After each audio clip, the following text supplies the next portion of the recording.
Hello students of grade 11. Today we'll be doing unit 4 of your pupils book. We have a very interesting and a timely theme. අද අපි කරන unit එකේ හරිම කාලෝචිත තේමාවක් තමයි තියෙන්නේ. Let's see what it is. For a better tomorrow. වඩා යහපත් හෙට දවසක් කියන තේමාව. In this unit, we will be talking a lot about our environment. මේක අපි කාලීන මාතෘකාවක් කිව්වේ මොකද මේ යුනිට් එකේ අපි වැඩියෙන්ම කතා කරන්නේ අපේ පරිසරය ගැන. ඔක්කොම ඇක්ටිවිටීස් තියෙන්නේ පරිසරය සම්බන්ධ කරුණු ආශ්‍රිතව. First activity is an interview. What is an interview? Interview එකක් කියන්නේ සම්මුඛ සාකච්ඡාවක්. Before we read the interview, let's look at a few types of interviews. මොන වගේ interviews ද සාමාන්‍යයෙන් අපිට උදාහරණ හැටියට ගන්න පුළුවන්. You can have a telephone interview, a job interview, interview for prefectship, පාසලේ ශිෂ්‍ය නායකත්වය දෙන්න, පදවිය දෙන්න අපිට සාමුඛ සාකච්ඡාවක් තියෙනවා. Individual interview with eminent persons, celebrities, ජනප්‍රිය පුද්ගලයෝ සමග සම්මුඛ සාකච්ඡා තියෙනවා. Small group or committee interviews. සමහර වෙලාවට කුඩා කණ්ඩායම් වශයෙන් අපි සම්මුඛ සාකච්ඡා පවත්වනවා. Now this is a television interview. Unit 4 activity 1 is practice this television interview. Practice. හොඳට පුහුණු වෙන්න ඕනේ මේ ඉන්ටර්විව් එක කියවලා. We'll start the presenter. කවුද presenter කියන්නේ? මේ වැඩසටහන ඉදිරිපත් කරන කෙනා. He says, "Good morning. Once again, we join you in your favorite program for a better tomorrow." ඉදිරිපත් කරන්න ආචාර කරලා කියනවා once again අපි නැවතත් ඔබගේ ප්‍රියතම වැඩසටහනත් එක්ක සම්බන්ධ වෙමු කියලා. Our topic today is polythene and the environment. To share some valuable ideas, බොහොම වැදගත් කරුණු ටිකක් සාකච්ඡා කරන්න ඇවිල්ලා ඉන්නේ කවුද? On this topic, we have with us one of the eminent environmentalists. Environment කියන වචනෙන් හැදිච්ච environmentalists කියන වචනේ ඔයගලන්ට තේරෙනව නේද? ඒ කියන්නේ පරිසරවේදියෙක්. ඊටාම විශිෂ්ට පරිසරවේදියෙක් තමයි අද සම්මුඛ සාකච්ඡාවකට ඇවිල්ලා ඉන්නේ. In the country, Mr. Sunil Veerasinghe. Welcome to the program, Mr. Veerasinghe. දැන් මේ ඉන්ටර්විව් එක කියවනකොට පුතාලට මතක් වෙනවා ඇති ඔයගොල්ලෝ දැකලා තියෙන ටෙලිවිෂන් ඉන්ටර්විව් එකක්. බලන්න මොන වගේ phrases එහෙම නැත්නම් කතා කරන විදිහවල් ආරම්භ කරන විදිහ, how the presenter starts, how he introduces the resource person, all these things you have to remember. Then Sunil Veerasinghe, Mr. Veerasinghe says, "Thank you. It's a pleasure to be here." මම ඉතාම සතුටින් තමයි මේ වැඩසටහනට සහභාගී වෙන්නේ. Then the interviewer asked, දැන් අපේ සම්මුඛ සාකච්ඡාව මෙහෙවන කෙනා. Earlier it was the presenter. Now it's the interviewer. As we are well aware, අපි හොඳින්ම දන්නා පරිදි polythene has become a major environmental issue. Polythene කියන්නේ ඉතාමත් බරපතල මට්ටමේ පාරිසරික ප්‍රශ්නයක්. Talking about polythene and the environment, what is the biggest problem related to polythene? Polythene සම්බන්ධයෙන් තියෙන ප්‍රධානම ගැටලුව මොකක්ද කියලා තමයි පළවෙනි ප්‍රශ්නේ හැටියට අහන්නේ. What's Mr. Veerasinghe's answer? The biggest problem is that most types of polythene don't decay. ප්‍රධානම් ප්‍රශ්නය තමයි polythene කියන දේ decay වෙන්නේ. එහෙම නැත්නම් ෂෙයා වීමක් සිදු වෙන්නේ නැහැ කියන එක. They accumulate එකතු වෙනවා in the environment. And that in turn කියන්නේ පෙරලා ලැබෙන ප්‍රතිඵලය මොකද්ද? Creates many other problems. ඒක තවත් ප්‍රශ්න රැසක් ඇති වෙන්න මුල් වෙනවා. Then the interviewer says, I'm sure our viewers would like to know about these problems. අපේ ප්‍රේක්ෂකයෝ මේ ගැන දැනගන්න කැමති ඇති. Could you tell us something about them? Then you have a picture too to relate to what they are talking. මේ පරිසර දූෂණය සම්බන්ධ ඒගොල්ලෝ කතා කරන මාතෘකාවට අදාළව ඔයගලන්ට දැන් පින්තූරයකුත් තියෙනවා. Sunil Veerasinghe, Mr. Veerasinghe now says, well, it seems that a lot of people have the habit of throwing polythene bags carelessly and haphazardly into the environment. අපිට පේන්න තියෙනවා මිනිස්සු ඊටාම නරක පුරුද්දක් ක්‍රියාත්මක කරනවා. මොකද්ද? පොලිතීන් විසි කරනවා ඊටාම අපරීක්ෂාකාරී විදියට, ඊටාම අශෝභන විදියට. carelessly and haphazardly. Throw carelessly and haphazardly into the environment. This often leads to problems like land pollution and land infertility. ප්‍රධාන වශයෙන්ම ඇතිවෙන ප්‍රතිඵල තමයි land pollution. Pollution කියන්නේ දූෂණය, infertility කියන්නේ නිසරු භාවය කියන එක. එතකොට අපේ පොළව අපිරිසිදු වෙනවා, නිසරු වෙනවා. Polythene also blocks sewage systems and water sources. ජල මූලාශ්‍ර block වෙනවා. sewage systems කියලා ඔයගලන්ට මෙතන දීලා තියෙනවා තේරුම. අපද්‍රව්‍ය පද්ධතිය ඒ හැම දෙයකටම බාධා පැමිණෙනවා මේ ක්‍රියාව නිසා. Another problem is දැන් පේනවා නේද? කියලා තියෙන ප්‍රශ්නවලට අමතරව තව එකක් කියනකොට අපි පටන් ගන්නවා another problem is ඒ පටන් ගන්න එක විදිහක් that rainwater collected in polythene bags provides breeding grounds for mosquitoes. මේවට අපි කියනවා asking for trouble. එහෙම නැත්නම් අපි ඉල්ලලා ප්‍රශ්න එකතු කරගන්නවා කියලා. ඇයි? අපි විසි කරන polythene bag වල වතුර එකතු වෙලා breeding grounds for mosquitoes. මදුරුවන් බෝ වෙන ස්ථාන බහුලව ඇති වෙනවා. This is really unfortunate. හරිම අවාසනාවන්ත තත්වයක්. We will be living in an extremely unhealthy environment. Extremely unhealthy environment if such a situation is to continue. Continue කියන්නේ මොකද්ද? දිගටම මෙවැනි තත්වයක් පැවතුනොත්. If such a situation is to continue. මෙවැනි තත්වයක් දිගටම පැවතුනොත් අපේ සෞඛ්‍යයට ඉතාම ලොකු තර්ජනයක් කියන එක තමයි ඒකේ අදහස. Now next, what is the interviewer asking? Can't we burn polythene instead? Instead කියන්නේ වෙනුවට.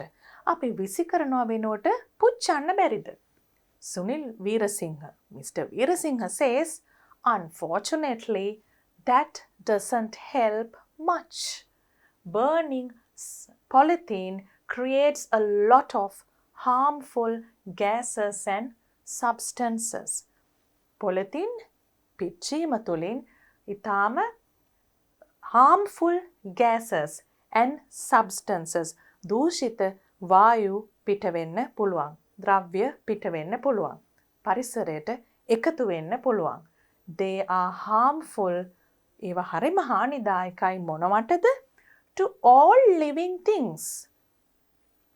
Then the interviewer asks, how about the effect of polythene on animal life? All living things. ජීවත් වන සියලුම අයට අහිත කරයි. එතකොට විශේෂයෙන් interviewer අහනවා animal life ගැන, how they affect animals. Then Mr. Veerasinghe says, sadly, a lot of animals die after eating polythene as it is not digested. දිරවන්නේ නැති නිසා සත්තු හුඟක් මැරෙනවා.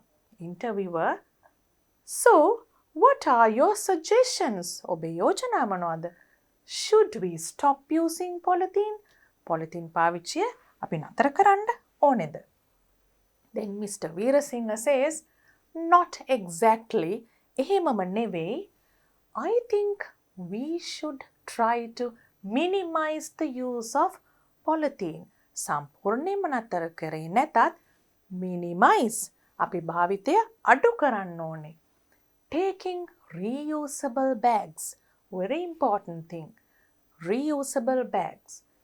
නැවත පාවිච්චි කරන්න පුළුවන් bags අපි ළඟ තියෙන්න ඕනේ. When marketing is a possible way of reducing the use of polythene. අපි බඩු ගන්න යනකොට reusable bags පාවිච්චි කරන්න ඕනේ. Recycling. ප්‍රතිචක්‍රීකරණය. Polythene is another solution. තවත් විසඳුමක් තමයි ප්‍රතිචක්‍රීකරණය. දැන් දුවල පුතාලට පේනවා නේද? පරිසරය ගැන ගොඩාක් දේවල් මේ ඉන්ටර්විව් එකේදී කතා කරනවා. පරිසරයේ දූෂණය වෙන්න හේතු, causes, and what we can do to reduce environmental pollution. You have to remember those things. Now the interviewer says, reduce, reuse and recycle. පුතාලා සමහර විට අහලා ඇති මේ 3R concept කියන එක. ඕගලන්ගේ වෙන activity එක මේ unit එකේම තියෙනවා 3R concept ගැන වෙනම activity එකක්. Reduce, reuse, recycle. We should all think about it. With that thought, we come to the end of our program. දැන් අපි ඉවර කරනවා මේ විදියට කියලා. We come to the end of our program. Thank you for joining us today, Mr. Veerasinghe. Then Mr. Veerasinghe says, thank you for inviting me. How does the interviewer end? මතකද මම පුතාලට කිව්වා පටන් ගන්න විදිය, ප්‍රශ්නයක් අහන විදිය සම්මුඛ සාකච්ඡාවකදී ඉවර කරන විදිය මේක ටෙලිවිෂන් ඉන්ටර්විව් එකක්. එතකොට viewers ප්‍රේක්ෂකයෝ තමයි ඉන්නේ. දැන් බලන්න ඉවර කරන විදිය. We hope to meet our viewers next week at the same time. Have a good day. Have a good day. ප්‍රේක්ෂකයන්ට have a good day කියලා සුබ පතලා ඉන්ටර්විව් එක ඉවර කරනවා.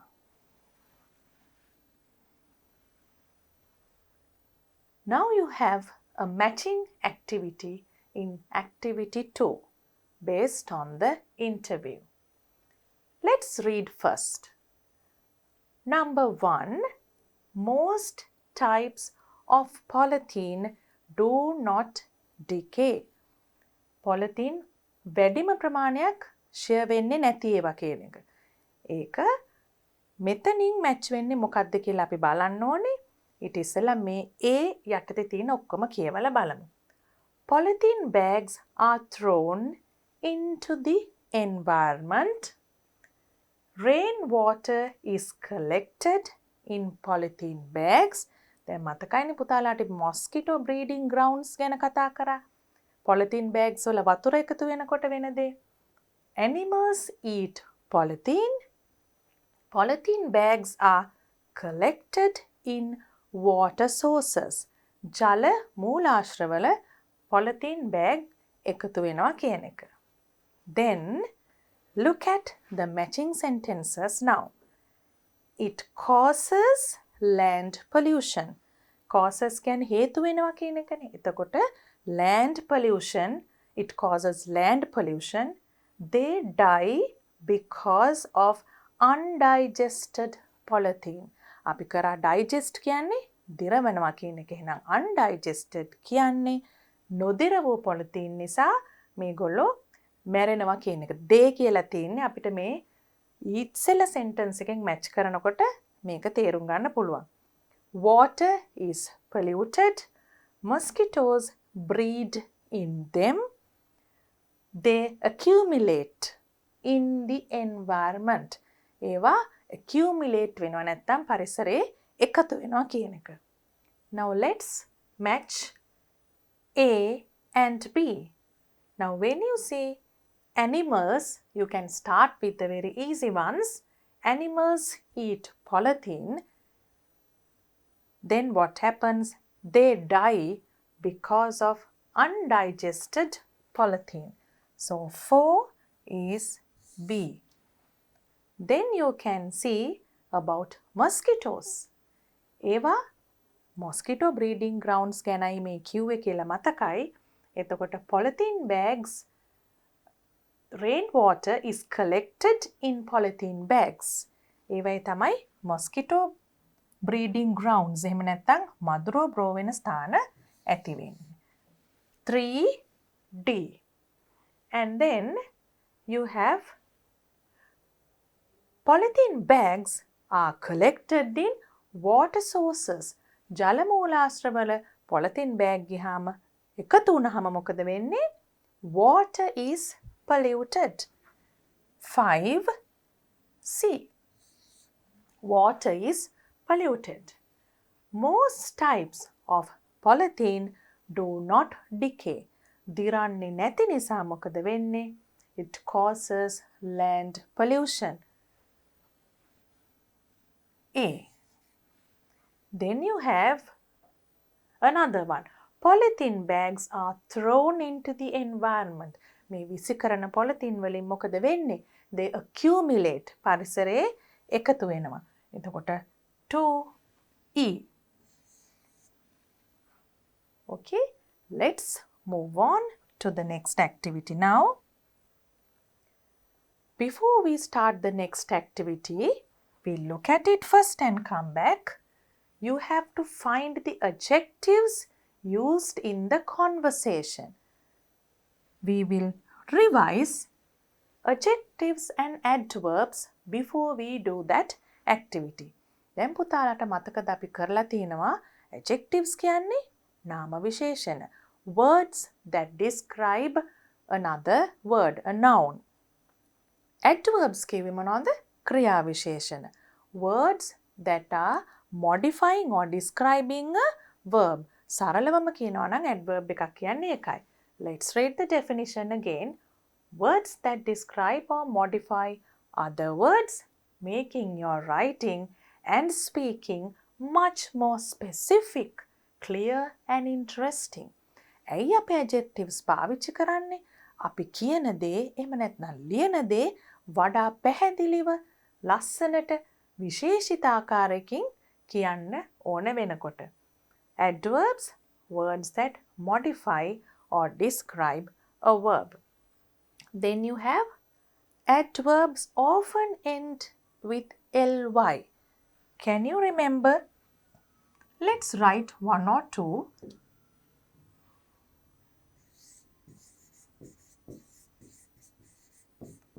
Carefully, ly. Please walk carefully. But we'll write walk carefully.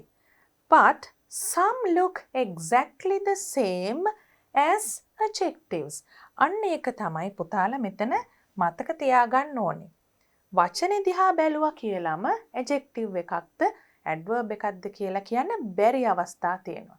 එහෙනම් you have to consider the function of that word in the sentence.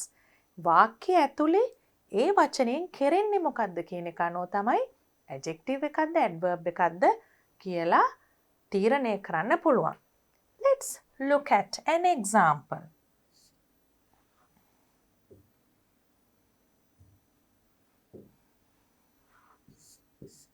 He ran fast. He ran fast. He operated a fast machine.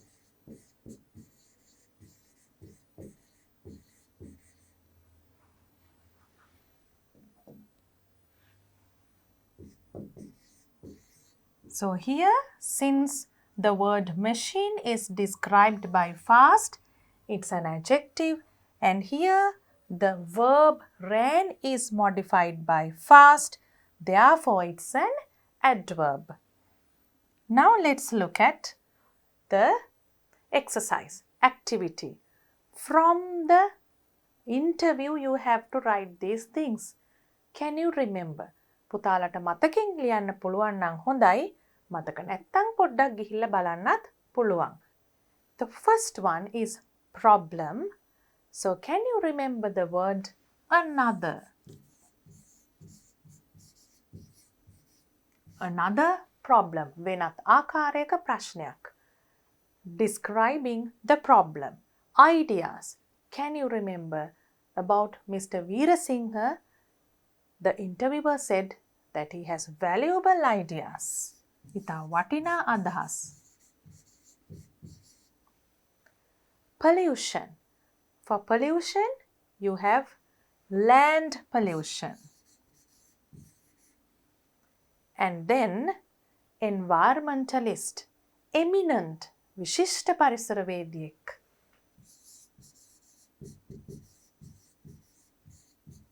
Then you have gases, harmful gases. හානිදායක වායුන් කියන එක.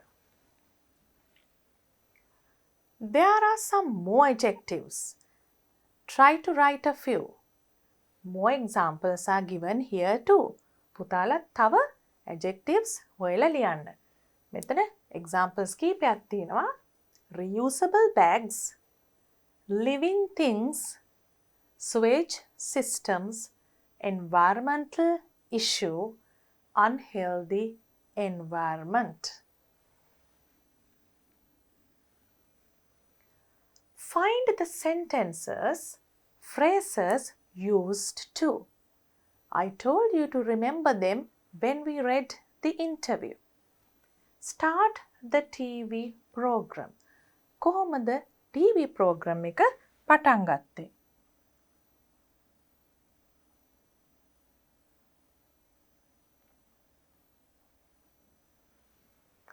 Once again we join you in your favorite program.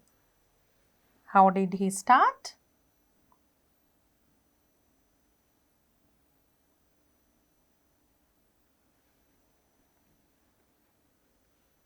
Once again.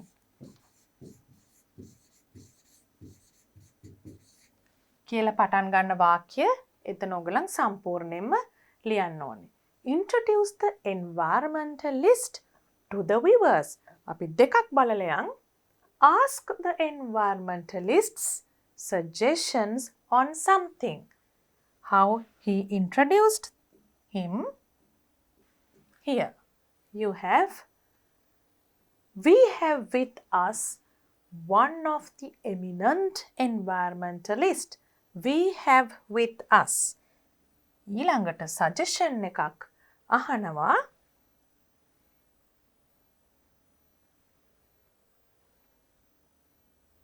So, what are your suggestions?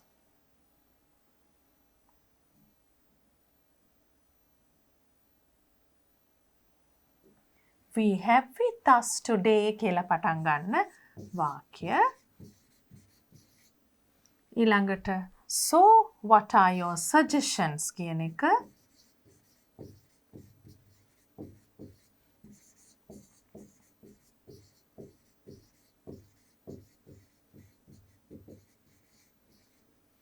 Disagree to an idea. එක තැනකදී මතකයි නේද අපි කියවනකොට කියුවා not exactly. Not exactly. එතකොට අපි එකඟ වෙනවා නම් අනිත් එක්කෙනා කියපු එකට exactly කියලා කියන්න පුළුවන්. End the TV program. How did he end the TV program? Let's read and see. We hope to meet our viewers next week. Starting from we hope to.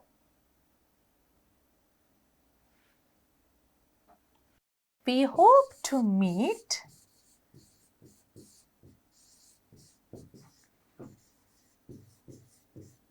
our viewers next week. You have to write the entire sentence.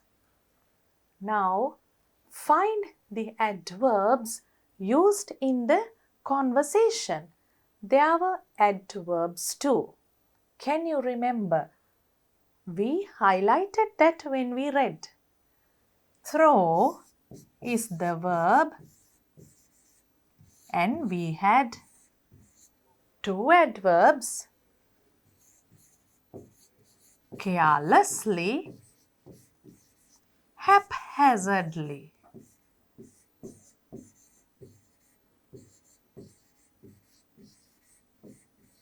Carelessly and haphazardly. Both are ending with ly.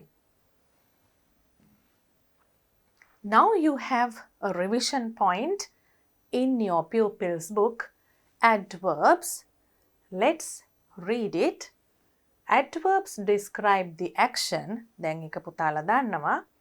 Now look at different types of adverbs. විවිධාකාර adverbs තියෙනවා.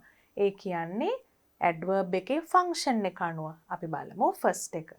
A lot of people have the habit of throwing polythene bags carelessly. Throwing carelessly කියන්නේ විසි කරන්නේ හරම අපරීක්ෂාකාරී ලෙස. Adverb of manner. කොයි විදිහෙන්ද ඒ ක්‍රියාව සිදු කරන්නේ? Manner. Throwing carelessly. Then you have, it's a pleasure to be here. Be here. Here කියන්නේ මෙතන, තැනක්. එතකොට ඒකට අපි කියනවා adverb of place. Our topic today is polythene and the environment. Today ඒ කියන්නේ time, කාලය සම්බන්ධ adverb එකක්. We usually eat rice and curry for dinner. අපි සාමාන්‍යයෙන් නිතරම කන්නේ rice and curry. Frequency, adverb of frequency. ඒ කියන්නේ කොයිතරම් කාලයකට සැරයක් කරන දෙයක්ද වගේ අදහසක්. I'm extremely sorry for the delay. Degree, adverbs of degree. ඒ කියන්නේ මම ඉතාමත්ම කනගාටුවට පත් වෙනවා මේ ප්‍රමාදය ගැන. කනගාටුවට පත් වෙනවා කියලා නිකම් නොකිය extremely කියන එකෙන් මොකද්ද කරන්නේ? අපි කොයිතරම් ප්‍රමාණයක් කනගාටුවට පත් වෙනවද කියන එක අර්ථය දක්වනවා. එතකොට ඒකයි අපි කියන්නේ adverb of degree කියලා. ඒ කියන්නේ යමක් මොන මට්ටමින්ද වෙන්නේ කියන එක. කොයි ආකාරයෙන්ද? manner. කොයි ස්ථානයේද? place. කොයි වෙලාවේද? time. කොච්චර කාලයකට සැරයක්ද? frequency. කොච්චර මට්ටමකින්ද කියන එක? degree. Adverbs of degree. Now let's write a few more examples from each of these types. දැන් අපි examples ලියන්නයි යන්නේ. දැන් බලන්න දුවල පුතාලත් මේ හැම වර්ගයකම adverb එකකින් එක sentence එකක් ලියන්න ඕනේ. බලමු ඕගොල්ලන් ලියන ඒවා හරිද කියලා. First we will start with an adverb of manner. We have carelessly. Shall we take carefully? We have to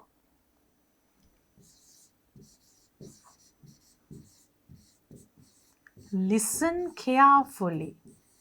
Listen carefully. during lessons.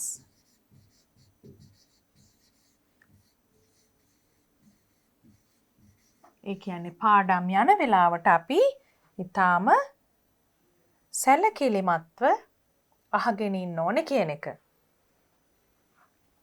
Next one, an adverb of place. Now we have here, let's take there. Shall we meet there? අපි එතන හමු වෙමුද? So you have carefully there. Then we'll write another example with an adverb of time. They have used today. Let's use tomorrow or yesterday.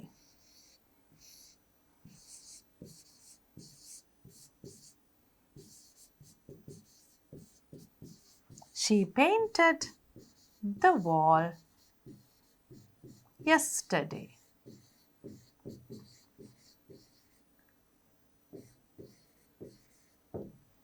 Yesterday. Painted yesterday. කවදද paint කරේ? We usually, adverb of frequency. Usually කියන්නේ නිතරම කියන එකනේ. අපි එහෙනම් ලියමු ඊට විරුද්ධ අදහසක් opposite meaning එකක් තියෙන එකක්. Rarely. ඊටාම ඉඳහිට කියන්නේ rarely. Let's write a name, Mrs. Pereira wears saris rarely.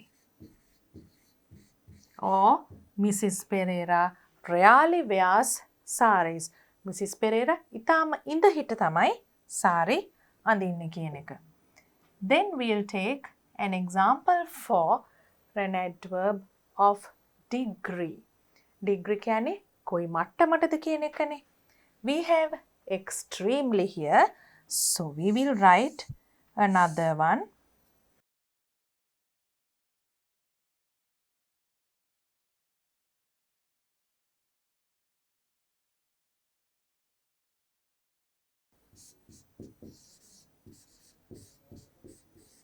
She is slightly worried. ඒ කියන්නේ මොකද්ද? එයා පොඩ්ඩක් කනගාටුවෙන් තමයි ඉන්නේ. හැබැයි ටිකක් මොන මට්ටමකින්ද? Slightly worried. Now let's underline the adverbs. Adverb of manner, adverb of place, adverb of time, adverb of frequency, and adverb of degree. දැන් දුවල පුතාලට adverbs ගැන ගොඩක් හොඳට තේරුණා කියලා මං හිතනවා. Write more examples and see.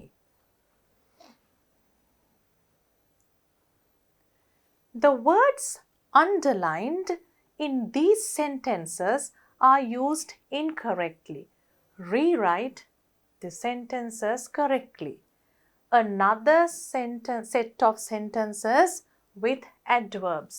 Activity 3, you have to correct these incorrect words. Plants grow quick in the rich soil. පුතාලට බලපු ගමන් පේනවා වැරදි කියලා.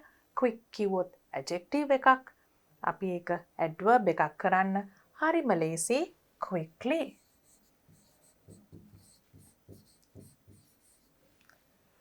Some factories discharge their waste direct into water bodies. දැන් මේකෙන් අදහස් කරේ සරු පසක නම් පැල ඉතාමත්ම ඉක්මනින් වැවෙනවා කියන එක. මේකෙන් අදහස් කරන්නේ කර්මාන්ත ශාලාවලින් අපද්‍රව්‍ය පිට කරනවා direct into water bodies. කෙලින්ම ජල පහරවල් වලට එකතු කරනවා. Directly. Discharge directly.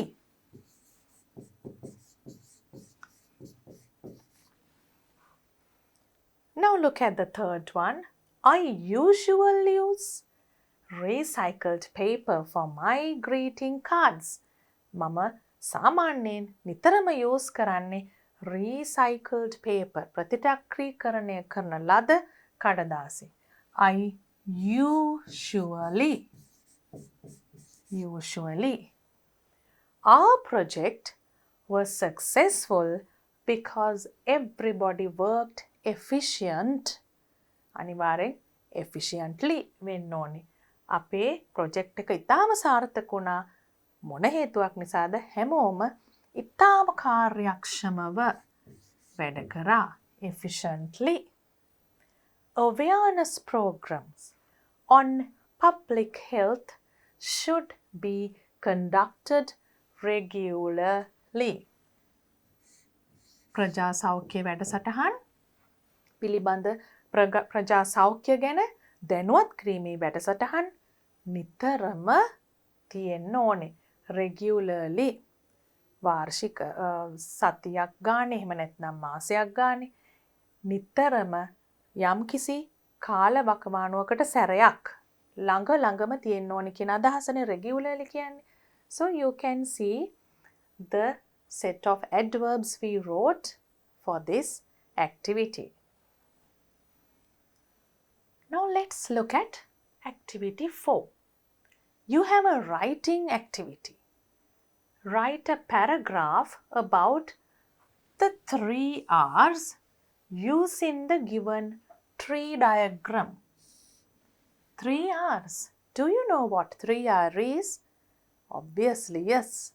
We read it in the interview. අපි මේකම interview එක කියවනකොට කියෙව්වා. Reduce, reuse, recycle. දැන් පුතාලා දන්නවනේ පරිසර දූෂණය අපේ ලෝකේ තියෙන තාම අපේ රටේ විතරක් නෙමෙයි මුළු ලෝකේ පුරා විහිදිච්ච ප්‍රශ්නයක්නේ. දැන් එහෙම දෙයක් තියෙනකොට එක සංකල්ප ඉදිරිපත් කරනවා මේ ප්‍රශ්න වලින් මිදෙන්න. එහෙම ඉදිරිපත් කරපු සංකල්පයක් නැත්නම් concept එකක් තමයි මේ 3R concept කියන්නේ. දැන් මෑත කාලේ ඉනව මේකට 3R කියනවට වඩා 4R 5R කියලා තවත් දේවල් පරිසරවේදීන් environmentalist ලා එකතු කරලා තියෙනවා. Let's look at what 3R concept is in detail. Can you see a tree diagram? Reduce, reuse, recycle. What do you mean by reduce? අපි කියන්නේ reduce කියන්නේ මොකක් හරි අඩු කරනවා කියන එක. කොහොමද reduce කියන දේ පරිසර දූෂණය අඩු කිරීමට හේතුවක් කරගන්නේ? මොනවා අඩු කිරීම තුලින්ද? පාවිච්චිය consume කරන දේවල් අඩු කිරීම. Buy only what is necessary. Very important. When some people go to buy things, they buy things which were not planned, which they even don't want, and they go home and keep them and never even look at them. ඒ කියන්නේ අපි අනවශ්‍ය දේවලුත් සමහරව මිලදී ගන්නා ඉන්නවා කිසිම සැලසුමක් නැතුව. ඒ විදියට කරන්න එපා. මොකද අවසානයේ නිකම් මේක කුණු ගොඩකට එකතු වීමක් වෙන්නේ. Buy in bulk to reduce waste created in packaging. Buy in bulk. ඒ කියන්නේ විශාල ප්‍රමාණවලින් පුළුවන් අවස්ථාවලදී අපි බඩු මිලදී ගන්නවා නම් bag, පෙට්ටි, පැකට් වගේ packaging වලට යන දේවල් packaging නිසා විසි කරන දේවල් අඩු කරන්න පුළුවන්. Then what you mean by reuse? You use it again. The word itself tells you what to do.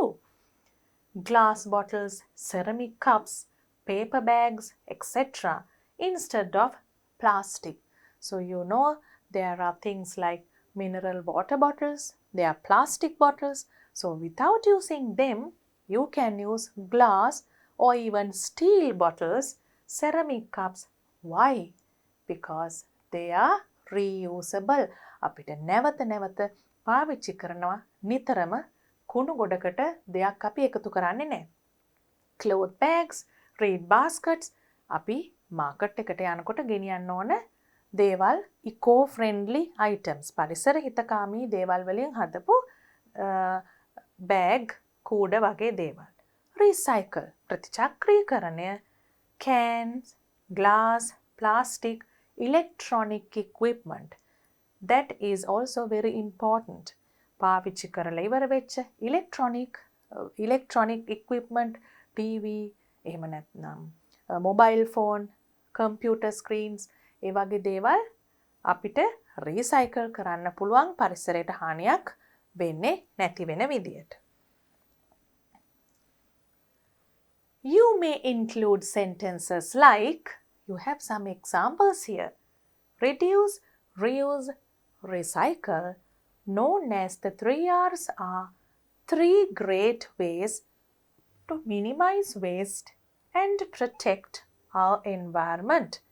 3 R's කියන්නේ ඉතාම හොඳ විදි එහෙම නැත්නම් ඉතාම හොඳ ආකාර to minimize waste and protect our environment. අපි අපද්‍රව්‍ය අවම කරලා පරිසරය ආරක්ෂා කරන්න පුළුවන් ක්‍රමයක් කියන එක මේක. අපි අනිවාර්යෙන් මේක පළවෙනිම sentence එක විදියට ගන්න සුදුසුයි නේද? Let's look at the next sentences before we move on to our paragraph. We should always try. Can you see the adverb always? Try, verb, adverb, always. To reduce the waste we create. අපි විසින් ඇති කරන අපද්‍රව්‍ය ප්‍රමාණය අඩු කරන්න අපි උත්සාහ කරන්න ඕනේ. Reusing is an environmentally friendly habit. නැවත පාවිච්චි කිරීම ඉතාම පරිසර හිතකාමී පුරුද්දක්. Recycling is another good way to cut down, අඩු කරන්න, the accumulation of waste. අපද්‍රව්‍ය එකතු වීම අඩු කරන්න පාවිච්චි කරන්න පුළුවන් ක්‍රමයක් recycling කියන්නේ. So we will use this as the first sentence. මේකෙන් අපි පටන් ගමු. Now you have to write a paragraph. Paragraph එකක් කියන්නේ කෙටි විදිහකින් යමක් ලියන විදිහක්. නමුත් අද මම පුතාලට චුට්ටක් කරුණු වැඩිපුර කියලා දෙනවා. මේ වගේ ටොපික් එකකින් essay එකක් ලියන්නවත් එතකොට ප්‍රයෝජනය ගන්න පුළුවන්. But if you have to write a paragraph, you don't write that much. You write a short paragraph. If you write an essay, you can make use of these ideas. මේ අදහස් ප්‍රයෝජනයට ගන්න පුළුවන්. First sentence එක අපි දැක්ක ඉස්සෙල්ලා. Now, reduce. We are going to discuss a few things about how to reduce, why we should reduce. We should always try our best to reduce waste. අපි හැමතිස්සෙම උත්සාහ කරන්න ඕනේ අපද්‍රව්‍ය අඩු කරන්න. How can we reduce the waste we create? කොහොමද අපි ඒක කරන්න ඕනේ? We must be thoughtful. අපි බොහොම කල්පනාකාරී වෙන්න ඕනේ. And methodical. Systematical, methodical කියන්නේ අපි ඊටාම ක්‍රමවත්ව වැඩ කරන්න ඕනේ. When we buy things. යමක් මිලදී ගන්න යනකොට මේ දෙකම තියෙන්න ඕනේ. Thoughtful and methodical. ඒකෙම ඊළඟ sentence එකෙන් තේරෙයි මොකද්ද කිව්වේ කියලා. We should take a list of things needed. අපි බඩු ලැයිස්තුවක් අරගෙන ගියොත් වරදින්නේ නැහැ. ගේන්නේ අවශ්‍ය දේ විතරයි. This helps us to buy only what is needed. ඒකෙන් අපිට උදව් වෙනවා අපිට අවශ්‍ය දේ විතරක් ගන්න. Only what is needed. Another way to reduce waste. දැන් අපි කිව්වා ඉන්ටර්විව් එකේදී එකපාරට වෙනත් දෙයක් කියන්න යනකොට එහෙම නැත්නම් කියපු දෙයට තවත් දෙයක් එකතු කරනකොට නිකම්ම ලියන්න නැතුව another way to reduce waste is. ඒ වගේ විවිධ ක්‍රමවලින් අපි ඊට කලින් ලියපු දෙයට සම්බන්ධ කරන්න ඕනේ. Waste is to buy in large quantities. දැන් bulk කියන එක වෙනුවට මම large quantities කියලා මෙතන පාවිච්චි කරා. Whenever we can. Whenever we can කියන්නේ අපිට පුළුවන් වෙලාවට හැමතිස්සෙම අපිට large quantities bulk වලින් ගන්න බෑ. පුළුවන් වෙලාවට ගොඩක් එකට ගැනීම තුළින් අපිට waste නැත්නම් අපද්‍රව්‍ය අඩු කරගන්න පුළුවන්. Otherwise, what do you mean by otherwise? එහෙම උනේ නැත්නම් මොකද වෙන්නේ? You can use this word in many places. Otherwise, we create unnecessary waste. ඉතාම අනවශ්‍ය අපද්‍රව්‍ය අපි විසින්ම ඇති කරනවා because of packaging such as plastic bags, boxes, packets, bottles, etc. දැන් පුතාලට පේනවද අපිට අර tree diagram එකේ දුන්න අදහස්ම අපි ටිකක් expand කරලා sentences හැටියට ලියලා තියෙනවා. You also have to try and do like this. And the next subtopic is reuse. What is a good way to start? දැන් එකපාරටම reuse ගැන කියන්නේ නැතුව you can say reusing is another environmentally friendly habit. ඊට පස්සේ අපිට reusing ගැන ටිකක් වැඩිපුර කියන්න පුළුවන්. දැන් පුතාලට මතකයිනේ මම මේ ලියලා තියෙන පැරග්‍රාෆ් එකක් නෙමෙයි. ඕගොල්ලන්ට පැරග්‍රාෆ් එකකට මේකෙන් ටිකක් අරන් ලියන්න පුළුවන්. හැබැයි එසේ එකක් ලිව්වත් අවශ්‍ය වෙන අදහස් තමයි මෙතන දීලා තියෙන්නේ. How can we practice this habit? I have told you to write questions is very effective. Then you give the answer. The main way is to use reusable items in our everyday life instead of things made out of plastic which can be used only once. දැන් මේක ටිකක් දිග වාක්‍යයක් වගේ පුතාලට හිතුණත් බලන්න දෙකට කඩලා බැලුවාම සරල දෙයක් කියන්නේ. The main way is to use reusable items in our everyday life. එදිනෙදා ජීවිතේ නැවත පාවිච්චි කරන්න පුළුවන් දේවල් පාවිච්චි කරනවා instead of මොනවා වෙනුවටද? පරිසරයට සුදුසු නැති දේවල් වෙනුවට. Which can be used only once. දිග වාක්‍යයක් ලියන්න අකමැති නම් මේ which can be used only once කියන කොටසම නැතුව ලිව්වත් මේ sentence එක සම්පූර්ණයි. Used only once. එකපාරක් පාවිච්චි කරන්න පුළුවන් දේවල් පාවිච්චි නොකර නැවත පාවිච්චි කරන්න පුළුවන් දේවල් හැමතිස්සෙම පාවිච්චි කරන්න කියලායි කියන්නේ මේ sentence එකෙන්. Furthermore, පුතාලට මතකයි අපි මේක discuss කරා unit 3 එකේ composition ලියනකොට unit 2 එකේ cohesion කියලා දෙයක් ගැන කතා කරා. අපි ලියන දේවල් අතර සම්බන්ධයක් connectivity එකක් ඇති කරන්න මේ වගේ වචන ලියන්න ඕනේ. නැත්තම් නිකන් list එකක් ලිව්වා වගේ. Furthermore, තව දුරටත් ඒකම කියන එක. They are not biodegradable. දිරන්නේ නැහැ කියන එක. Some such items are දැන් මොනවද මේ දිරන්නේ නැති දේවල්? Mineral water bottles, lunch sheets and you know the polythene shopping bags. We often call them silly bags. All right. So these are the polythene shopping bags. We must not use them. For instance, ඒ කියන්නේ මොකද්ද for instance කියන්නේ? As an example කියනවා වෙනුවට උදාහරණයක් ලෙස පොඩ්ඩක් වෙනස් විදිහකට කියන එකක් තමයි for instance. As an example එකම දේ. We must use glass or stainless steel drink bottles. දැන් පුතාලට මතකයි අපි දීලා තියෙන විස්තර වලින්මයි මේ අදහස් අරන් තියෙන්නේ. අපි for instance උදාහරණයක් ලෙස glass, steel වගේ දේවල් වලින් හදපු bottles පාවිච්චි කරන්න ඕනේ. ceramic cups, පිඟන්, කෝප්ප, paper bags, gunny sacks, reed baskets, cloth bags ඒ වගේ list එකක් මොනවා හරි ලියන්න පුළුවන්. ගෝණි වලින් හදපු, එතකොට කොළ වලින් හදපු, කඩදාසි වලින් හදපු එක එක පරිසර හිතකාමී අමුද්‍රව්‍ය වලින් හදපු දේවල් පාවිච්චි කරන්න ඕනේ කියන එක.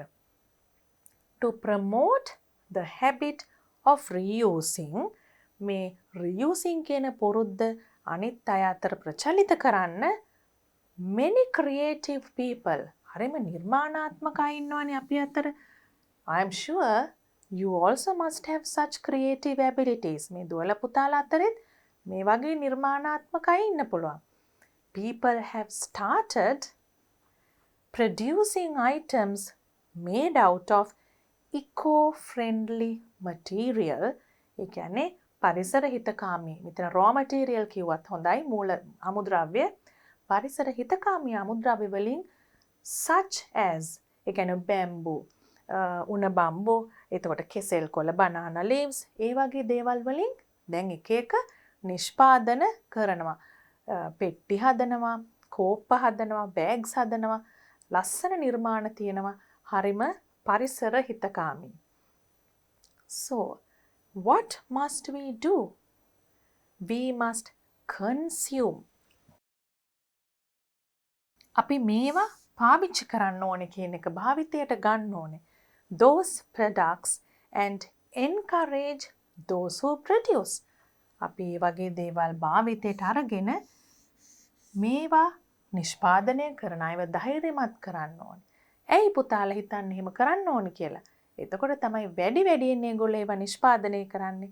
එතකොට ඉබේම අපි පාවිච්චි කරන පරිසරයට හිත කර නැති දේවල් අඩු වෙනවා. So, we are serving the environment. Recycling is our last subtopic in this. Recycling is another effective way to cut down the accumulation of waste. දැන් මේ cut down අඩු කරන්න අපද්‍රව්‍ය එකතු වීම accumulation of waste මේකත් අපි Pupils book එකේ තිබුණ අදහසකින්ම තමයි ගත්තේ. What is recycling? Again a question. මොකක්ද recycling කියන්නේ? It is the process of converting. හරවනවා කියන එක converting waste materials into new materials and objects. අපද්‍රව්‍ය ප්‍රතිචක්‍රීකරණය කරලා ඒවා අමුද්‍රව්‍ය හැටියට යොදාගෙන තවත් දේවල් හදන එක. If we are to recycle, we must follow the habit of sorting rubbish. මේක හුඟක් වෙලාවට ටිකක් නගර බද වින්නකොට තමයි කෙරෙන්න අවශ්‍යම වෙන්නේ හරියටම අපද්‍රව්‍ය දාන්න තැන් නැතිකොට වෙන් කරලා දැම්මේ නැත්නම් මුළු පරිසරයම දූෂණය වෙනවා. රටේ කොයි පළාතක හිටියත් මේක අනිවාර්යයෙන්ම කරනවා නම් මොකද්ද වෙන්නේ? Whether we have recycling bins or not කියන එක මම අමතරව දාලා තියෙන්නේ. අනිවාර්යයෙන්ම ලියන්න ඕනේ. පුතාලා ලියන්න කැමති කෙනෙක් ඉන්නවා නම් ඒ වගේ දිගට ලියන්නත් පුළුවන්. ඒ කියන්නේ අපිට වෙන වෙනම ද්‍රව්‍ය දාන්න recycling bins අපිට විශේෂ කුණු දමන භාජන නැති වුණත් තිබුණත් අපි මේක කරන්න ඕනේ කියන එක. අපේ උනන්දුව තියෙනවා නම් අපි ඒක කරන්න ඕනේ. Sorting rubbish. You separate them into different containers. Sort. Cans, glass, paper, ඒ ආදී වශයෙන් වෙන් කරලා තමයි අපද්‍රව්‍ය දාන්න ඕනේ. Some items that can be recycled are, you have examples here, cans, tin can වගේ දේවල්, glass, paper, metal, plastic and electronic equipment. මේ අදහසත් අපි පොතේ දීලා තියෙන එකෙන්ම තමයි ගත්තේ. sentence එක පොඩ්ඩක් දික් කරා විතරයි. මේ වගේ කැලලක් දාලා. Some items that can be recycled are කියන කොටස විතරයි අපිට දාන්න උනේ. Once sorted waste is recycled, වෙන් කරපු අපද්‍රව්‍ය ප්‍රතිචක්‍රීකරණය කරාට පස්සේ manufacturers නිෂ්පාදකයෝ produce new items from them. අලුත් භාණ්ඩ හදනවා. Buying products that are 100% recycled is a wonderful way to save the natural resources. ස්වභාවික සම්පත් ආරක්ෂා කරගන්නත් අපි දායක වෙනවා මේ වගේ recycled products. එහෙම නැත්නම් ප්‍රතිචක්‍රීකරණය කරන ලද අපද්‍රව්‍ය වලින් හදපු දේවල් පාවිච්චි කරනවා නම් we are contributing to the environment in a wonderful way to save natural resources like mined metals, trees and petroleum. මොකද ගොඩාක් මේ වගේ දේවල් තමයි මේ නිෂ්පාදනවලදී කර්මාන්ත ශාලාවලදී පාවිච්චි වෙන්නේ. So you can write a last sentence like this. ඔයගලන්ට කැමති විදිහකට වෙනස් ආකාරයකනොත් මේක ඉවර කරන්න පුළුවන්. But you have to give a message to the reader and encourage them to protect the environment by reducing, reusing and recycling. Now let's move on to activity 5. It's a group work. Write a script. පිටපතක් ලියන්න කියනවා for an interview on one of the following topics and conduct the interview in the classroom. Now this is also an interview, but they ask you to do it in the classroom. පන්තියේදී ඔයගලන්ට කරන්න පුළුවන් යාළුවොත් එක්ක සම්මුඛ සාකච්ඡා. You can have a live interview. සජීවී සාකච්ඡාවක් තියන්න පුළුවන් with the whole class as the audience. Very interesting activity. හරි මාස හිතෙන activity එකක් පුතාලට කරන්න පුළුවන් නම් they could be allowed to ask questions. ඕනේ නම් ඒගොල්ලන්ට ප්‍රශ්න අහන්න දෙන්නත් පුළුවන්. The topics are dengue epidemic, effects of deforestation, noise and air pollution. අපි මේකෙන් අපේ ඉන්ටර්විව් එකට තෝරගත්තා effects of deforestation. Now let's see what the interview is. අපි දන්නවා අපි වනාන්තර රැක ගන්න ඕනේ. මොකද ඒ තරම් ප්‍රමාණයක් වනාන්තර විනාශ වෙනවා. ඒ නිසා ළමයි ඒ ගැන කතා කරනකොට මොන වගේ දේවල්ද කියන්නේ කියලා හිතලා අපි ඉන්ටර්විව් එකකට ස්ක්‍රිප්ට් එකක් ලියලා බලමු.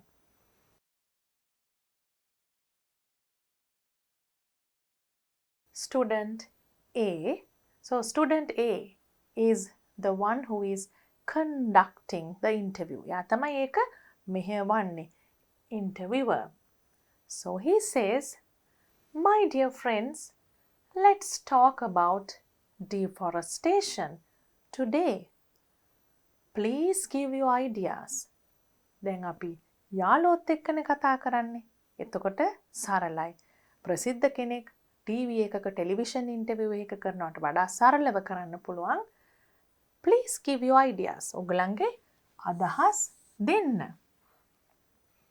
Then another student says, we discussed that topic at our environmental society meeting. අපේ පරිසර සංගමේ මීටින් එකේදී රැස්වීමේදී මම ඒ ටොපික් එකම කරා. Then A says, that's good. So you must be knowing many things.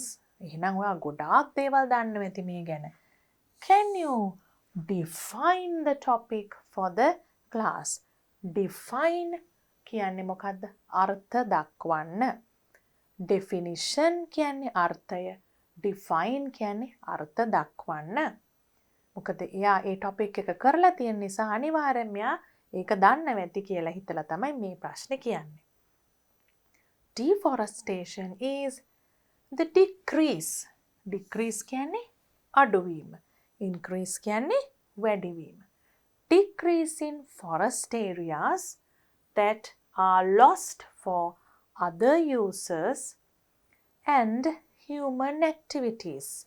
ඒ කියන්නේ එක activities ක්‍රියාකාරකම් විවිධ වෙනත් ප්‍රයෝජන සඳහා වනාන්තර විශාල ප්‍රමාණයෙන් විනාශ වීම තමයි මේ deforestation. එහෙම නැත්නම් අඩුවීම තමයි deforestation කියලා කියන්නේ.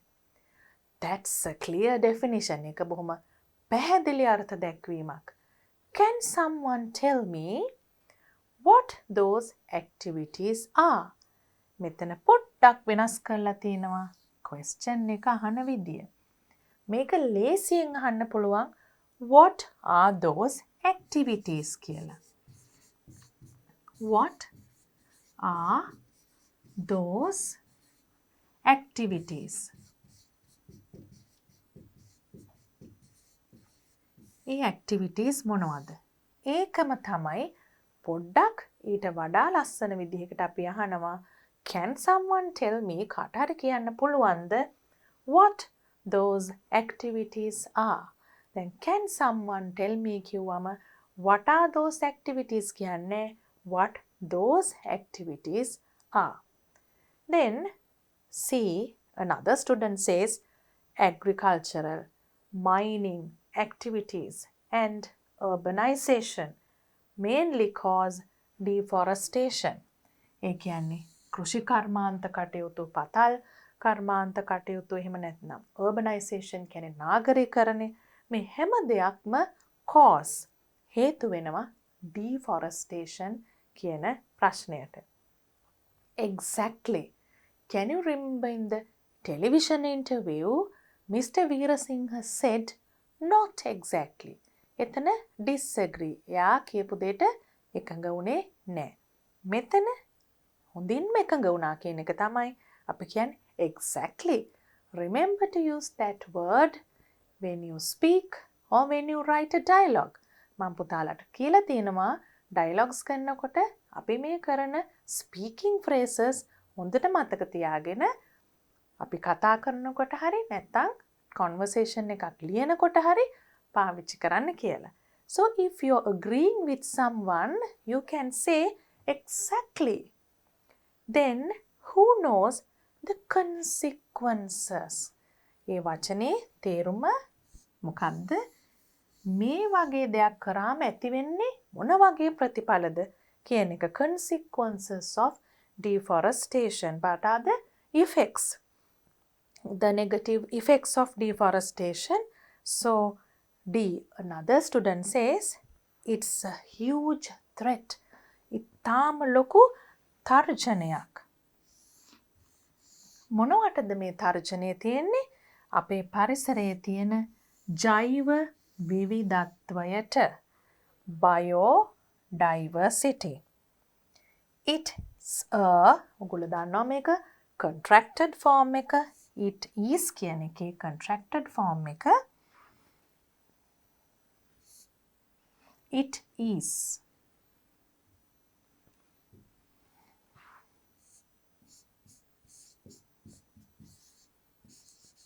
පුතාලට මතක් කරලා දුන්නා මම with apostrophe and without apostrophe.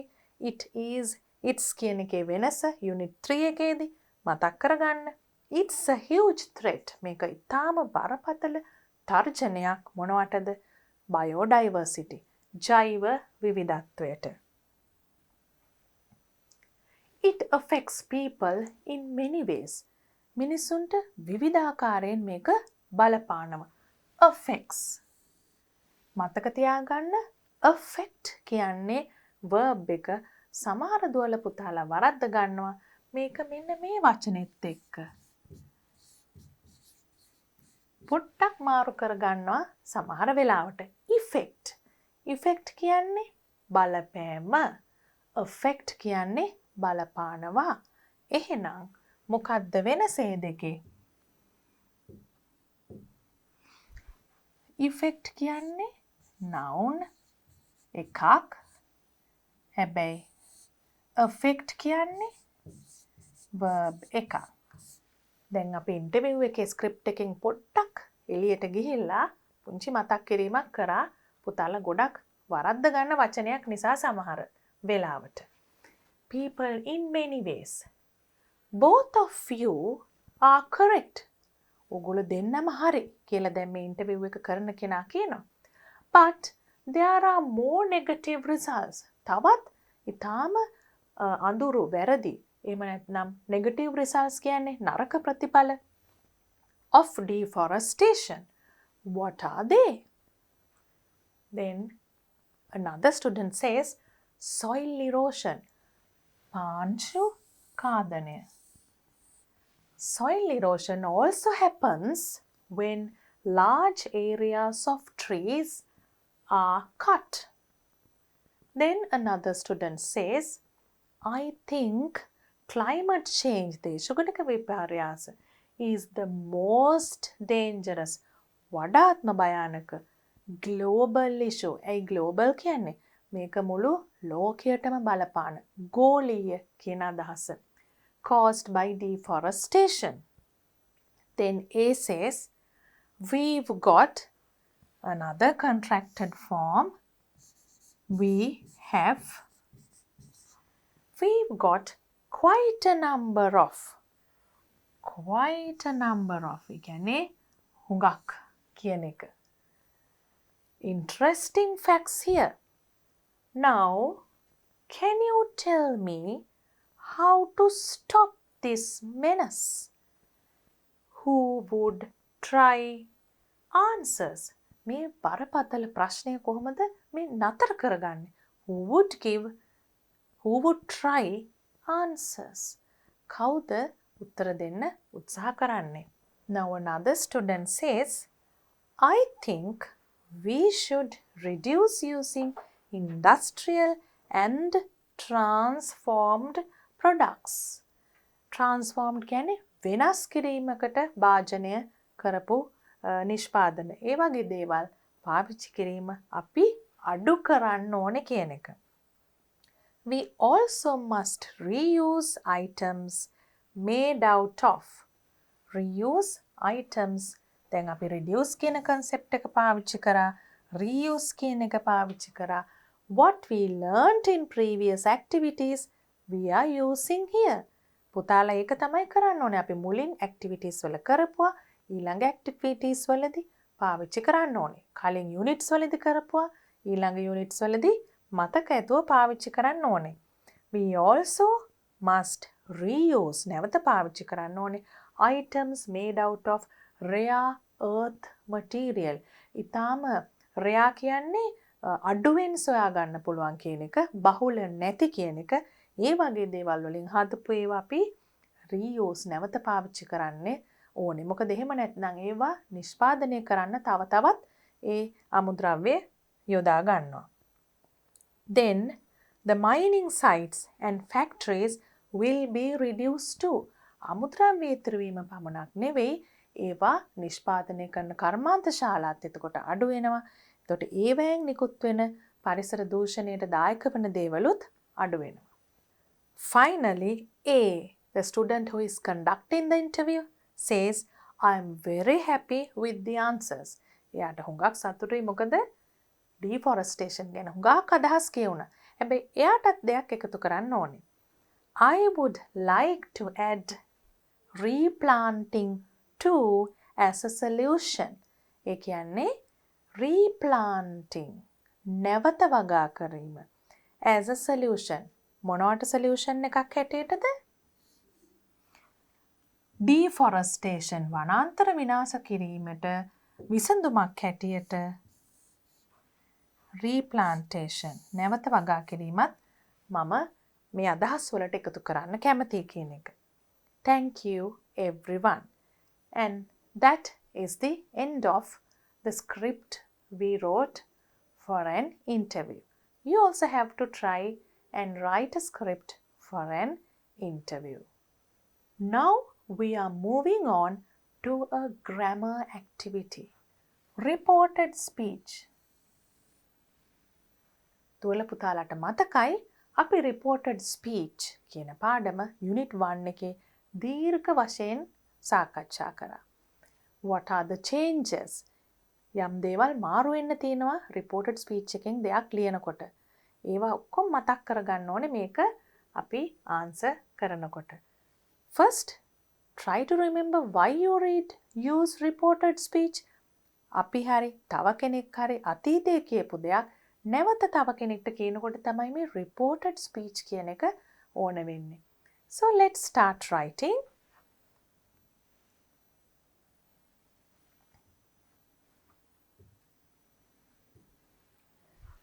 The invitee said, "It's a pleasure to be here." It's කියන්නේ it is කියන එකේ contracted form එක. එතකොට is in the present tense. it becomes past, and here becomes there.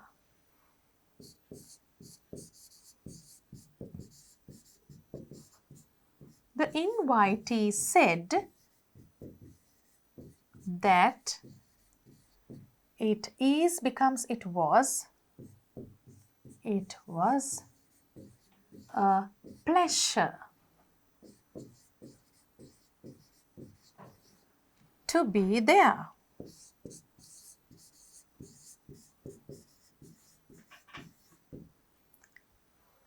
Let's move on to the next one. The interviewer asked, should we stop using polythene? Asked. දැන් මෙතන තියෙන්නේ ප්‍රශ්නයක්. එතකොට හොඳට බලා ගන්න. The interviewer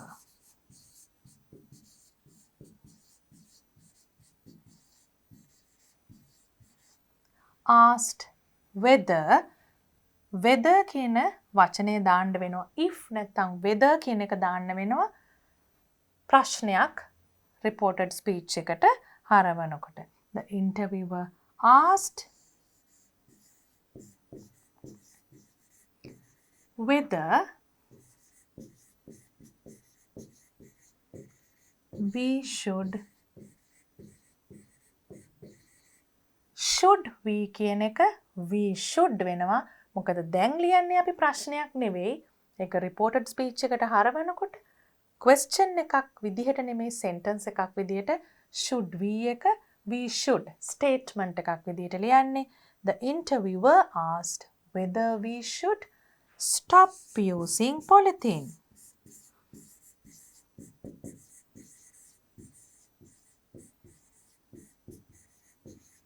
Full stop. No question mark now. Let's look at number 3.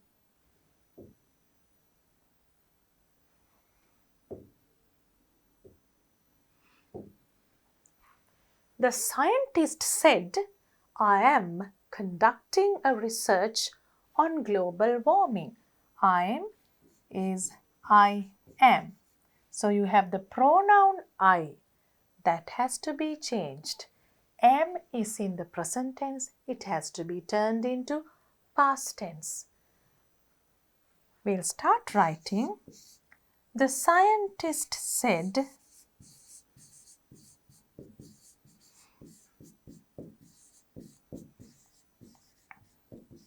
that කියන්නේ conjunction එක මෙතන I am එක he was නැත්නම් she was වෙනවා. ඇයි he ද she ද කියන එක අදාළ වෙන්න පුළුවන් ඕනම දෙයක් හරි එතන. මොකද scientist කියන කෙනා he වෙන්නත් පුළුවන් she වෙන්නත් පුළුවන්. So you can write the scientist said that she was conducting a research on global warming.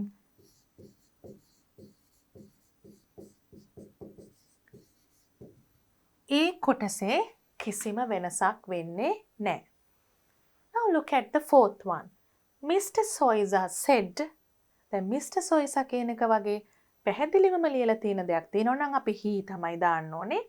I වෙනුවට visited. Now there is a difference. This is in the past tense. දැන් පුතාලා මතක් කරගන්න past tense sentence එකක් reported speech එකට හරවනකොට මොන tense එකටද හරවන්නේ? මතක් වුණා නේද? Sinharaja forest last month visited කියන එකෙන් අපි දන්නවා මේක past tense. ඒක වෙනස් කරන්න ඕනේ. last month කියන එකේ last කියන වචනෙත් වෙනස් කරන්න ඕනේ. Let's write. Mr. Soiza said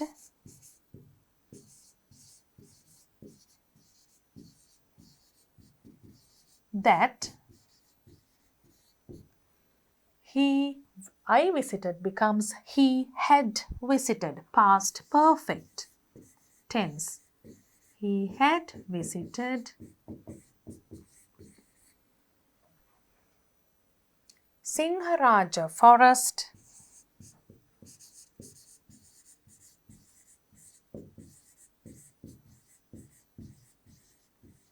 last month becomes the month before.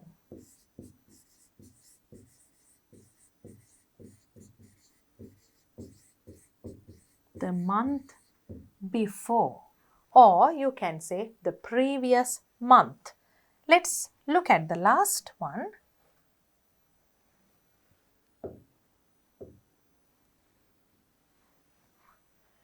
Mrs. Fernando said, I have been to Yala National Park. I have.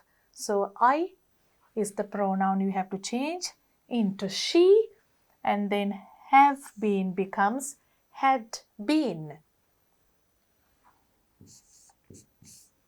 Mrs. Fernando said that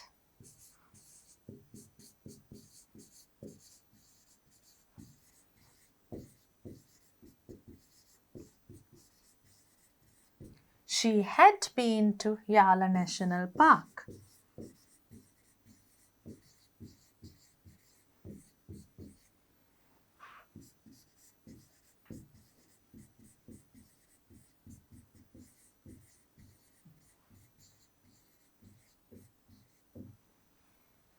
And that's the last sentence. Now you have another reading and writing activity. Activity 7. Read the following posters and write the message conveyed by each one. දැන් දුවල පුතාලා දන්නවා දිග වාක්‍ය වලින් එහෙම නැත්නම් speeches වලින් සමහර වෙලාවට කියන දේවල් කවුරුත් එච්චර හිතට ගන්නෙ නෑ.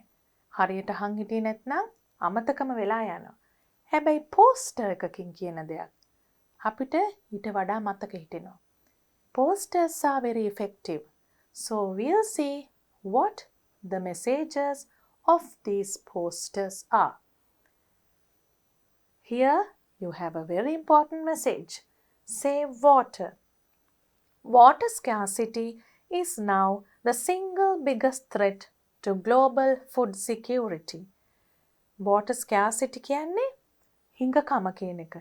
දැන් මේ පෝස්ට් එකේ තියෙන එක බලලා අපි කෙටියෙන් කොහොමද ලියන්නේ මේකෙන් දෙන පණිවිඩය. Let's look at the activity and come back to the other posters.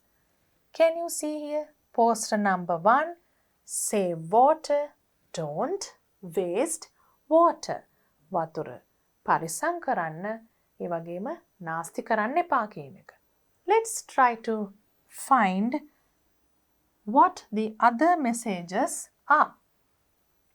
This is about, again, you don't trash your own home. ඒ කියන්නේ අපි කුණු දාන්නේ නැහැ අපේ ගෙදර ඇතුලේ. එහෙනම් අපි වතුරට කුණු දැමීමත් කරන්න හොඳ නෑ කියන එක. How to write it in a short way. Don't put trash into water. Poster number 2. Then poster number 3. Use low energy, low voltage bulbs. Turn off lights. Voltage එක අඩු බල්බ් පාවිච්චි කරන්න, light off කරන්න. දැන් පුතාලා දන්නවා මේ කියන්නේ save electricity when they are not needed. Light දාලා තියන්න ඕනේ නැහැ, turn off කරන්න ඕනේ. Turn off පාවිච්චි නොකරනකොට make use of natural light in classrooms and offices by opening windows and blinds. අපිට ස්වභාවික ආලෝකය පුළුවන් වෙලාවට අරගෙන light නිවලා තියන්න. එතකොට අපි දන්නවා message එක වෙන්න පුළුවන් save මේ වගේමයි. Save water. Save electricity. Or don't waste electricity. නාස්ති කරන්න එපා.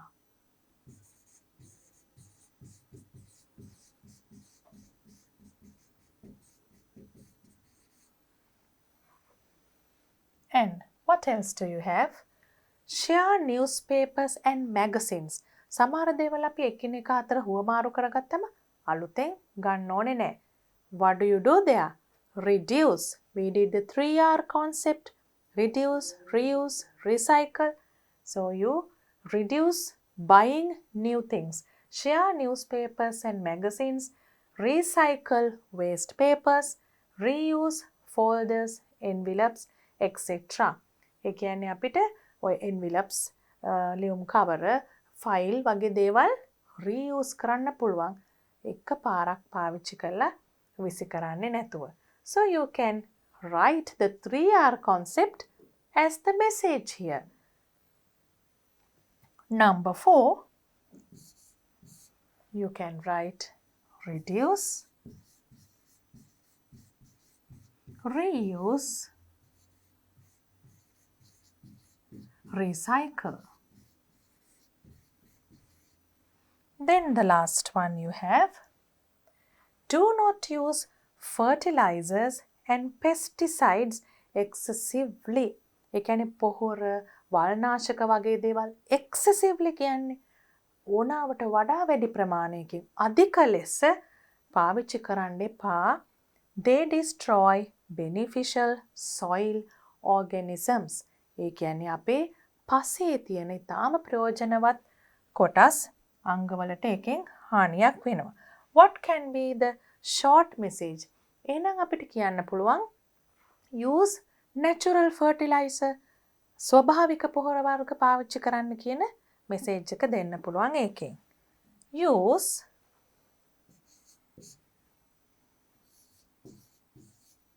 natural fertilizer.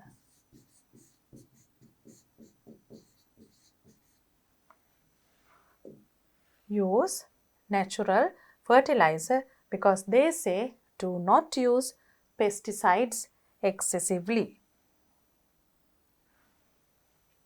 After this, we can move on to our next activity.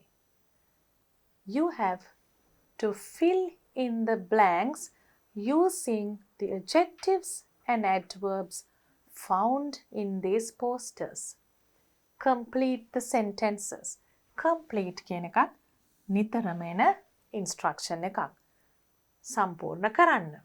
Number 1, we have to preserve blank resources for the future. අපි අනාගතය වෙනුවෙන් සම්පත් සංරක්ෂණය කරන්න ඕනේ කියන එක.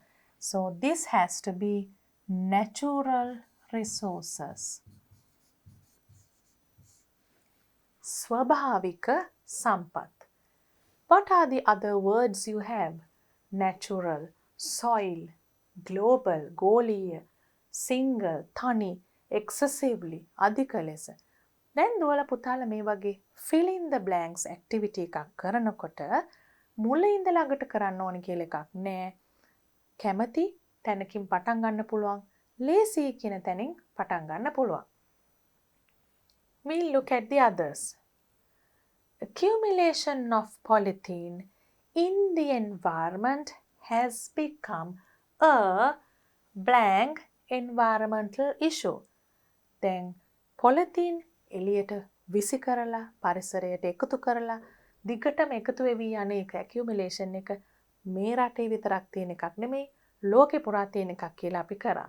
So the word has to be global environmental issue. The third one is cutting down trees causes ගස් කපන එක මොනවටද හේතු වෙන්නේ? Soil erosion. I hope you remember this because we did this in the script of the interview.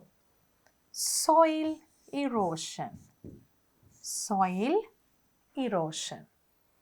පාංශු කාදනය. Number 4, water is precious. ඉතාම වටිනවා. We should not waste a blank drop. එකම දිය බිඳුවක්වත් නාස්ති කරන්න හොඳ නැහැ. එකම. Single.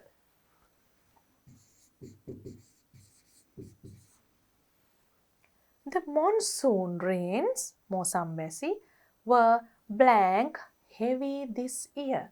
So what is left? Excessively. ඒක තමයි ඉතුරු වෙලා තියෙන්නේ. ඒක තමයි ගැලපෙන්නේ. The monsoon rains were excessively heavy this year.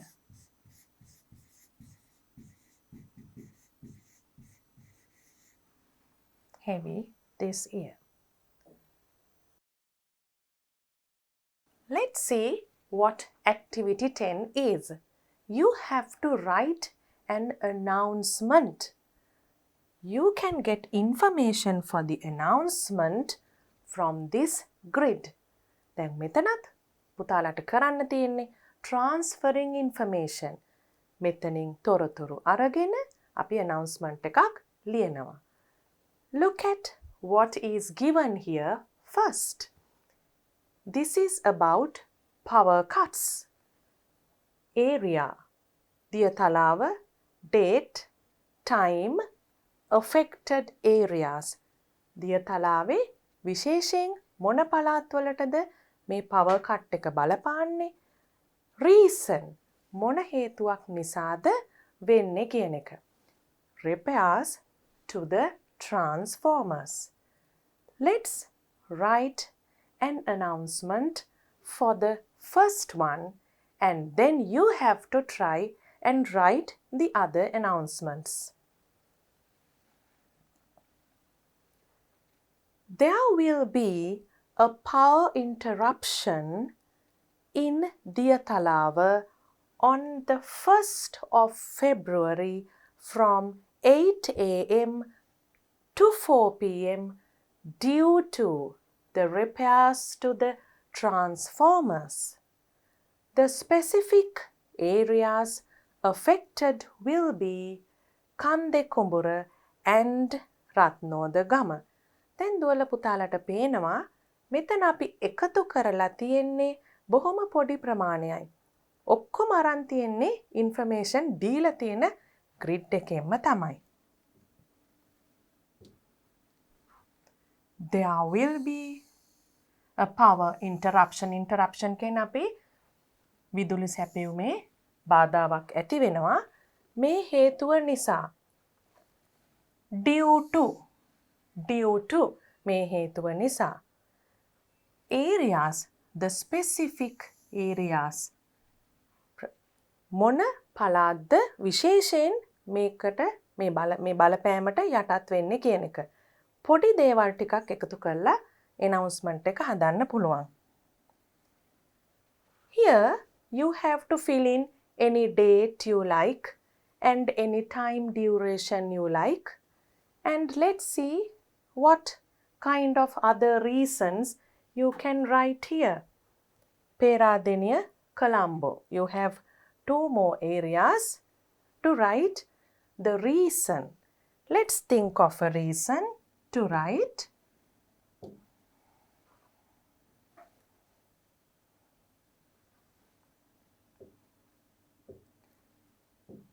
Let's write something similar to this. මේ වගේම අපි තව හේතුවක් ලියමු. දෙවෙනි එක දීලා තිනවා installing generators. අලුතෙන් හදනවා කියන එක, අලුතෙන් සවි කරනවා කියන එක. මෙතන repairs කියන්නේ අලුත් වැඩියා කරනවා කියන එක. Pruning trees near power lines. අපි දන්නවා විදුලි රැහැන් ළඟ ගස් කපනවා. ඒ වගේ හේතු වලටනේ අපිට විදුලි සැපයීම නතර වෙන්නේ. We will write 2 more reasons similar to this. Repairs to generators.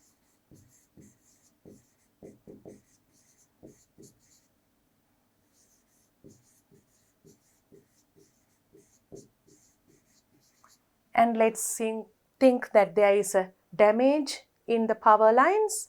So we can write installing new power lines. අලුතෙන් සවි කරනවා.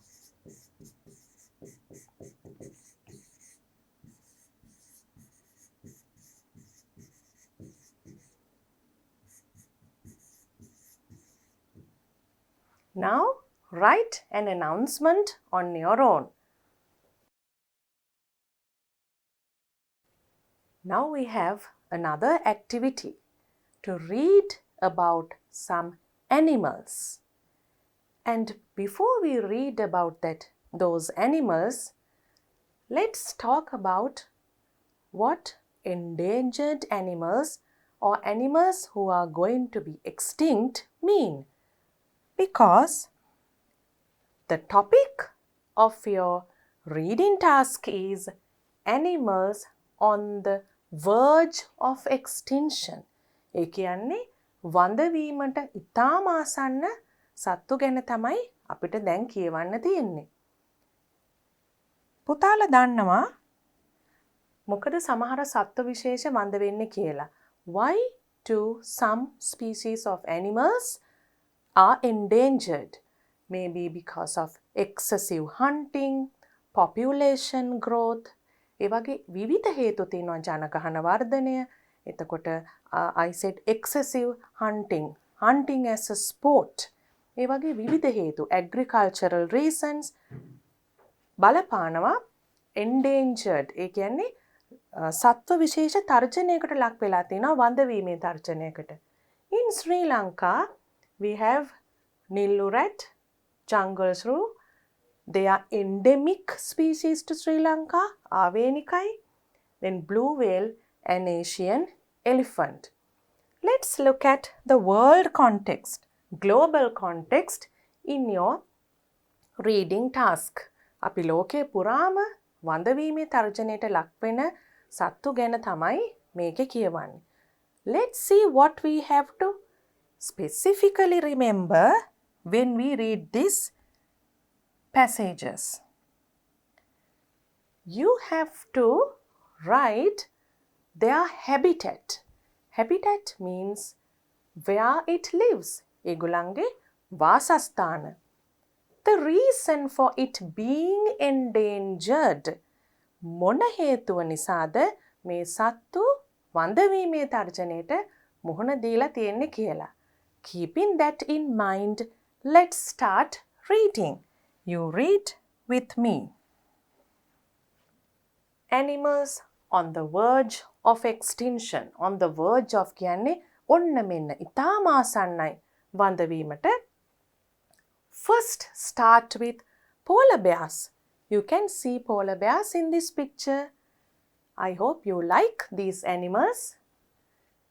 Polar bears live across the Arctic in Canada. Where they live? එතනම තියෙනවනේ කොහෙද ඉන්නේ කියලා. Alaska, Greenland, Russia, Denmark and Norway. You can underline these: Canada, Alaska, Greenland, Russia, Denmark and Norway. I will underline, you have to remember. They are the first animals to be threatened. තර්ජනයකට ලක් වෙච්ච ඉස්සෙල්ලාම තර්ජනයට ලක් වෙච්ච first animals සතුන් තමයි polar bears කියන්නේ. Because of global warming. ගෝලීය උණුසුම නිසා තමයි ඒගොල්ලෝ තර්ජනයකට ලක් වෙලා තියෙන්නේ. They need a cold climate, snow and ice of the Arctic regions to survive. ඒගොල්ලන්ට ජීවත් වෙන්න ඉතාම සීතල දේශගුණික තත්ත්වයක් අවශ්‍යයි. ඉතා පල්ලෙහා උණුසුම් මට්ටමක් තමයි අවශ්‍ය. හැබැයි මොකද වෙලා තියෙන්නේ? We did in the previous activities, global warming increases because of environmental pollution. So what happens? When the snow and ice in the polar regions melt, මේ ප්‍රදේශවල තියෙන ice, snow, හිම දිය වෙනකොට melt. What happens? These animals lose their natural habitat. ඒගොල්ලන්ගේ ස්වභාවික වාසස්ථාන නැති වෙනවා. Scientists say that polar bears are in danger of becoming extinct in about 50 years. තව අවුරුදු 50ක් යනකොට මේ සත්ත්ව විශේෂය වඳ වෙලා යනවා කියලා කවුද කියන්නේ? Scientists, විද්‍යාඥයෝ. දැන් අපි මේකේ reason එකත් underline කරගත්තොත් පහසුයි අපිට උත්තර ලියන්න. Global warming. Ice in the polar regions melt because of global warming. Now look at this animal, a very majestic animal. හරිම ගාම්භීර සත්ත්ව විශේෂයක්. Lions. Lions were wide-ranging animals. බොහොම පුළුල් පරාසයක විහිදිච්ච සත්ත්ව විශේෂයක්. In the past, they wandered freely in Africa, Asia, Europe and India. Africa, Asia, Europe and India. In the past, අතීතයේ ඉතාම නිදැල්ලේ හැසිරුණු සත්ත්ව විශේෂයක්. Now, they are confined to Africa and to a small area in India. හැබැයි මේ වෙනකොට ඒගොල්ලෝ සීමා වෙලා තියෙනවා Africa and small area in India. ඉතාම කුඩා ප්‍රදේශයකට ඉන්දියාවේ. Loss of habitat, loss of prey and sport hunting have made this majestic animal endangered. අන්න හේතු දීලා තියෙනවා ඇයි මේ lions වඳවීමේ තර්ජනයකට ලක් වෙලා තියෙන්නේ කියලා. වාසස්ථාන නැතිවීම, දඩයම් කරන්න සතුන් නැතිවීම, ක්‍රීඩාවක් හැටියට දඩයම් කිරීම, sport hunting have made this majestic animal endangered. මේ ගාම්භීර සතාව වඳවීමේ තර්ජනයකට ලක් වෙලා තියෙනවා මේ හේතු නිසා.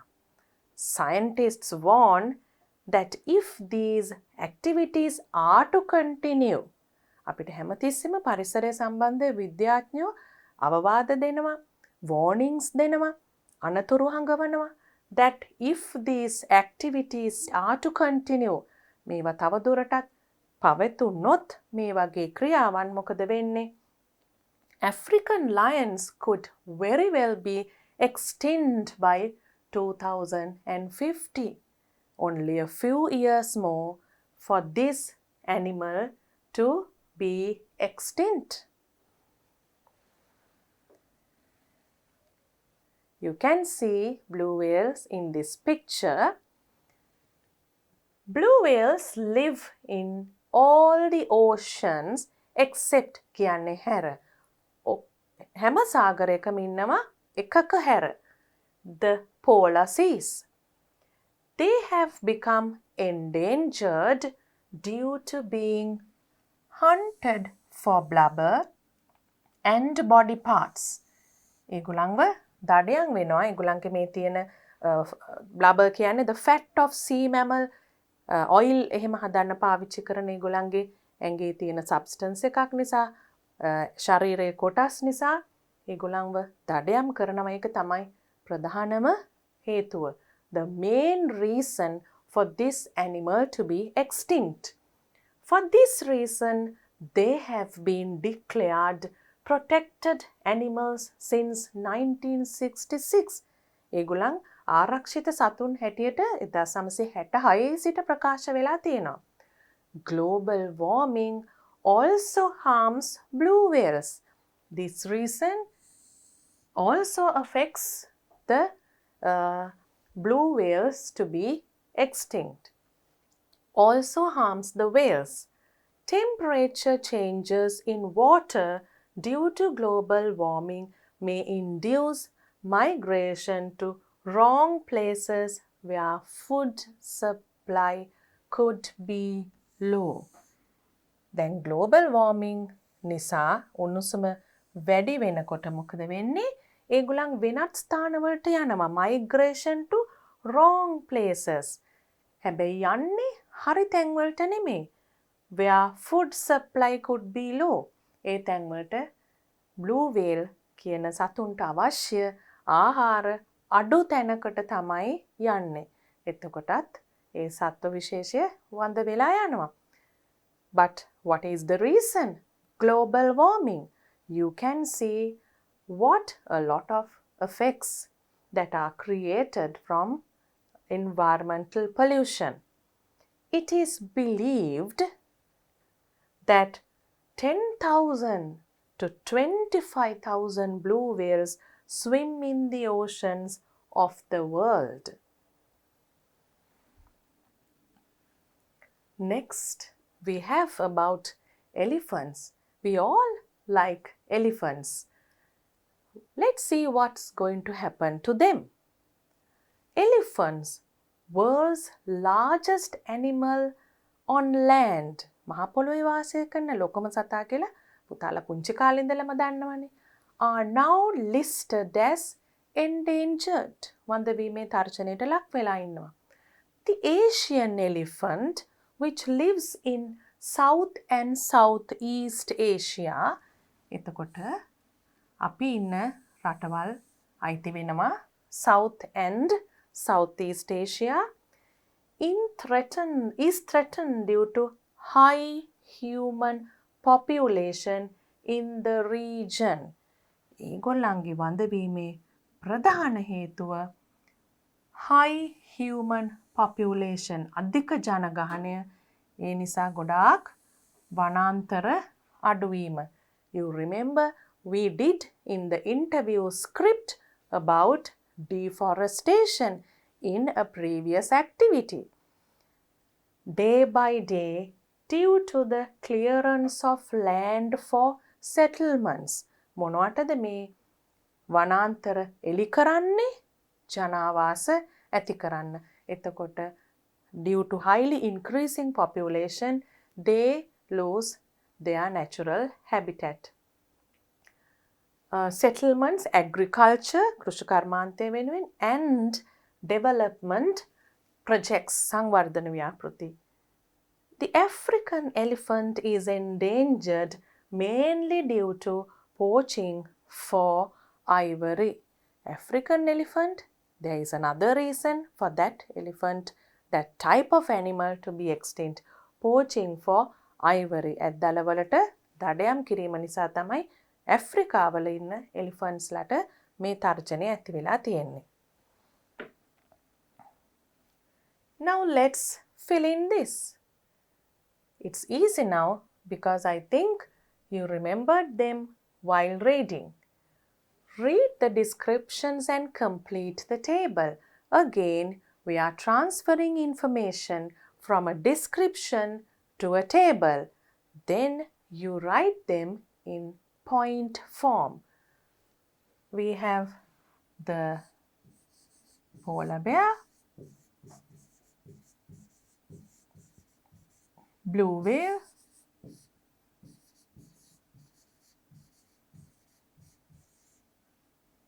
elephant, lion, and elephant.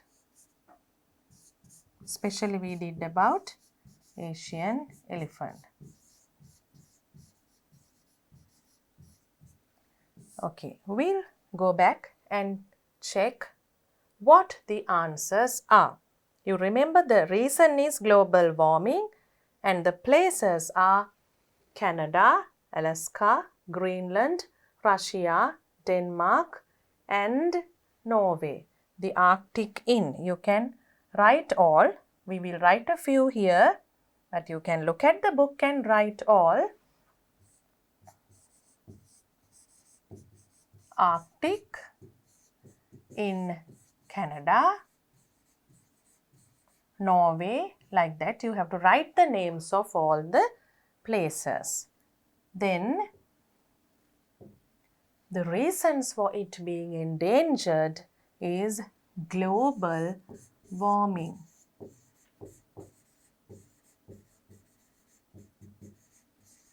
And losing their natural habitat. They can't survive in that temperature. Now let's look at the lions. After that we have the lions. We are writing about Africa, Asia, Europe and India here. Now they are confined to Africa and to a small area in India. We will choose these two, and as the reason for being endangered, loss of prey, loss of habitat, sport hunting. පුතාලට මේ තුනම ලියන්න පුළුවන්. අපි මෙතන එකක් උදාහරණයක් හැටියට ලියමු. Lion, Africa, India. කොහෙද ඉන්නේ? Where it lives. The reason for being endangered, you can write sport hunting,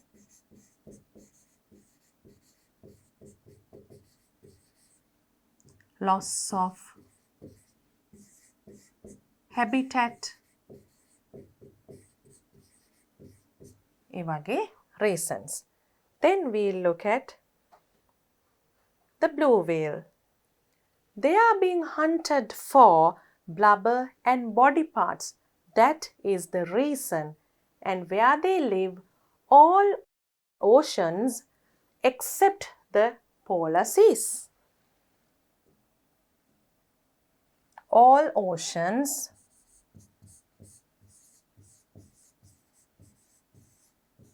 except polar sea හැරෙන්න. The polar sea. Hunting. Again, reason is hunting for blubber and body parts. Finally, we'll write about the Asian elephant.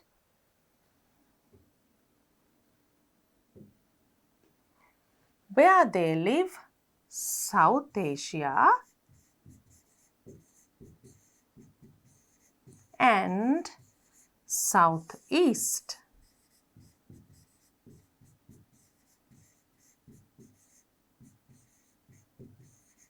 You remember the reason? In Asia, they had a different reason. In Africa, they had another reason.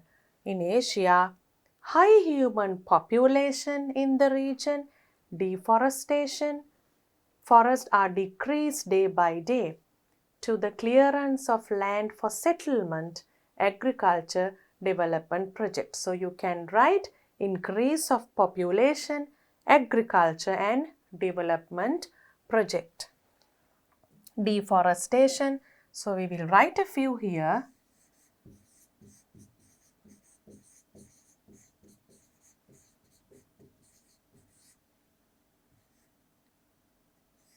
Development project.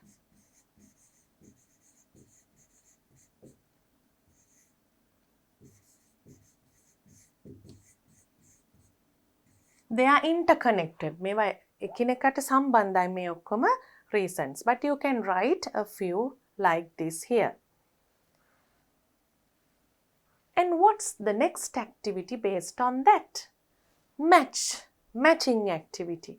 Match the words with their meaning. Global warming, natural habitat, extinct, endangered, poaching. We discussed all these words in the reading task. Let's look at the meanings now. Threatened with extinction. වන්දවීමේ තර්ජනයකට ලක් වෙලා තියෙනවා. What's that word? Endangered. No longer existing or living. තවදුරටත් නැත්නම් ඒ කියන්නේ extinct. මේ වෙනකොටත් නැත්නම්. Endangered නම් තර්ජනයට ලක් වෙලා තියෙනවා වඳ වෙනවා තව කාලයක් ඇතුළත. The illegal hunting, killing and capturing wild animals. නීති විරෝධී ලෙස දඩයම් කිරීම කියන්නේ poaching. The natural environment in which a group of species lives. යම් කිසි විශේෂයක් සත්ව විශේෂයක් ජීවත් වෙන ස්වභාවික පරිසරය. ඒ මොකද්ද? Natural habitat. The increase of the Earth's average surface temperature පෘථිවියේ සාමාන්‍ය උෂ්ණත්වය surface temperature මතුපිට උෂ්ණත්වය due to the effect of greenhouse gases such as carbon dioxide. That is very obvious. You know it's global warming. That was an easy task, I hope. And now we are coming to another section. Capitalization. And it's a revision point because you have been doing this activity since very small grades. පොඩි කාලේ ඉඳලම පුතාලා capitalization ගැන ඉගෙන ගත්තා. What are the main uses of capital letters? We'll try to remember before we start the examples. The main uses of capitalization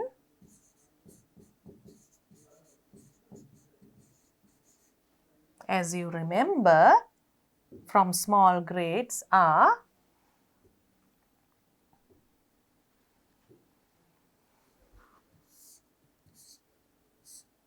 when starting a sentence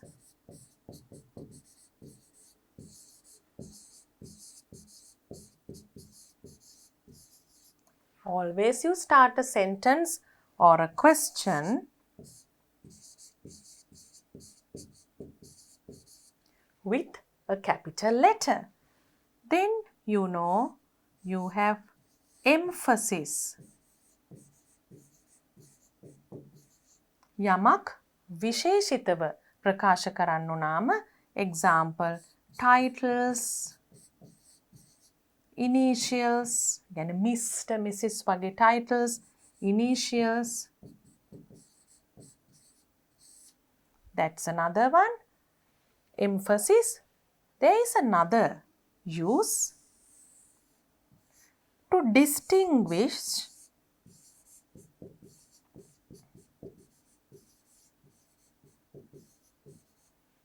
proper nouns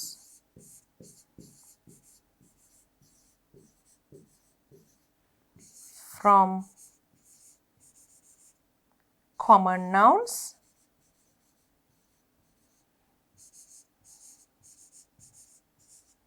adjectives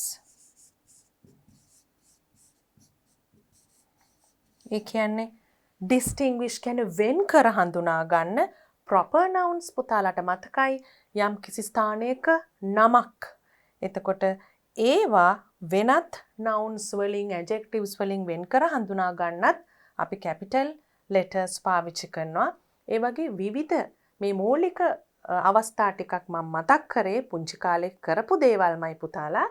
Now we'll look at the revision point given in your Pupil's book. The first letter of a sentence. You must not forget this. Lions are endangered animals. L capital. Names of people and places. I told you proper nouns. So you must not forget to write a name of a place or a person with a capital letter as the first letter. So they have given you some examples. Veerasinghe, Radhika, Diyatalawa, Canada, Asia. You can write a lot of examples. Pronoun I. Then පුතාලා දන්නවා අපි pronouns කිහිපයක්ම පාවිච්චි කරනවා I, we, you, she, they, it වගේ. හැබැයි ඒවෙන් I කියන pronoun එක වාක්‍යයේ මුලට යෙදුනත් මැදට යෙදුනත් අනිවාර්යයෙන්ම ඒක capital. Where did I put my spectacles? ඒක තියෙන්නේ මැදට යෙදිලා හැබැයි හැමතිස්සෙම capital. The days of the week and the months of the year. සතියේ දවස් මාසේ අවුරුද්දේ මාස හැම විටම පටන් ගන්න capital. Don't forget those things. Titles. අපි එක එක්කෙනාව හඳුන්වන්න පාවිච්චි කරන titles Mr. Dr. Dr. Mrs. Miss. දැන් මෙතන බලන්න පළවෙනි අකුර capital, දෙවෙනි අකුර capital නෙවෙයි. The first letter of a sentence that is a direct quote. Quote කියන්නේ මොකද්ද? Quotation. ඒ කියන්නේ තව කෙනෙක්ගේ ප්‍රකාශයක් වෙනස් නොකර ඒ ආකාරයෙන්ම ලියනවා නම් ඒක quotation එකක්. එතකොට ඒක අපේ වාක්‍යයේ මැදට යෙදුනත් අපි පටන් ගන්න ඕනේ capital letter එකකින්. The interviewer asked, should we stop using polythene? Can you remember I told you this is direct speech? එයා කියපු දේ ඒ ආකාරයෙන්ම ලියනවා. Then we have to start with a capital letter. Names of bodies of water, water bodies. Indian Ocean, the Nile. විශාල ජල ප්‍රමාණ තියෙන ප්‍රදේශ හඳුන්වන නම් අනිවාර්යෙන්ම capital letters. Names of the planets. We know there are how many planets in this universe, in this solar system, in our solar system. So those are the names we know. We write them as Mars, Jupiter, Earth or Saturn, any planet. The name must start with a capital letter. Names of nationalities, languages and religions. විවිධ ජාතීන්, භාෂාවන්, ආගම්. හැම වෙලාවෙකම පටන් ගන්න ඕනේ capital letter එකකින්. For example, Indians, English, you can write Australian, Japanese, Chinese, whatever it is, you start with a capital letter. Then religions, Buddhism, Christianity, like that. Names of government bodies. අපේ government bodies, රාජ්‍ය ආයතනවල නම් කියනකොටත් අපි capital letters වලින් කියන්න ඕනේ. Municipal, Council, Ministry of Education, අන්න ඒ වගේ. දැන් අපි මේ මතකයෙන් ඒ වගේම අපි පොඩි කාලේ ඉඳලා කරපු දේවල් වල මතකයෙන් ඊළඟ activity එකට යමු. What is activity 12? We did many examples before. About what? Capitalization. Now we have to rewrite an essay with correct capitalization. Capital letters යෙදෙන්න ඕන තැන්වල යොදන්නේ නැතුවයි මේක දීලා තියෙන්නේ. Let's capitalize this essay. පුතාලත් මාත් එක්කම කරමු. Flying kites is a favorite pastime of mine. You know you have to start with the capital letter. And then not only is it enjoyable, again start with the capital letter, and exciting, it is also an environmentally friendly recreational activity. අපි දන්නවා මේකෙන් කියන්නේ මොකක්ද කියලා. පරිසර හිතකාමී ක්‍රීඩාවක් කියන එක. It takes us out of doors into the fresh air as well. Again, we have the capital letter at the beginning of a sentence. Every year in July. මෙතන අපිට පේනවා දෙකක්. මොනවද? පටන් ගන්න තැනයි July. Month. Name of a month starts with a capital letter. And in August, once again, capital. My friends Udaya, Rishan and I. Udaya. You know that a name of a person starts with the capital letter. Udaya, Rishan. And I always is capital, whether it comes at the beginning or not. I කොතන ආවත් ඒක capital. I go to Panadura. I වාක්‍යයේ කොයි තැන යෙදුනත් capital. Beach to fly kites. There is another place, Panadura Beach. Name of a city, to fly kites. We make kites. We'll forget this, so we will put it first. Capital. We make kites of various shapes and sizes. අපි එක හැඩවලින් ප්‍රමාණවලින් සරුංගල් හදනවා. Udaya's uncle. Again, first letter of a sentence. You have missed a title. අපි දන්නවා title එකක් ලියනකොටත් පළවෙනි එක capital. Mr. Pereira. මෙතනත් capital P. Always helps us with our work. He is very good. Again, capital H for the beginning, at making kites. Apart from flying kites. Apart from flying kites. Again, we have a beginning of a sentence here. So, capital A. We enjoy looking at kites. අපි සරුංගල් ඇරලත් විනෝද වෙනවා.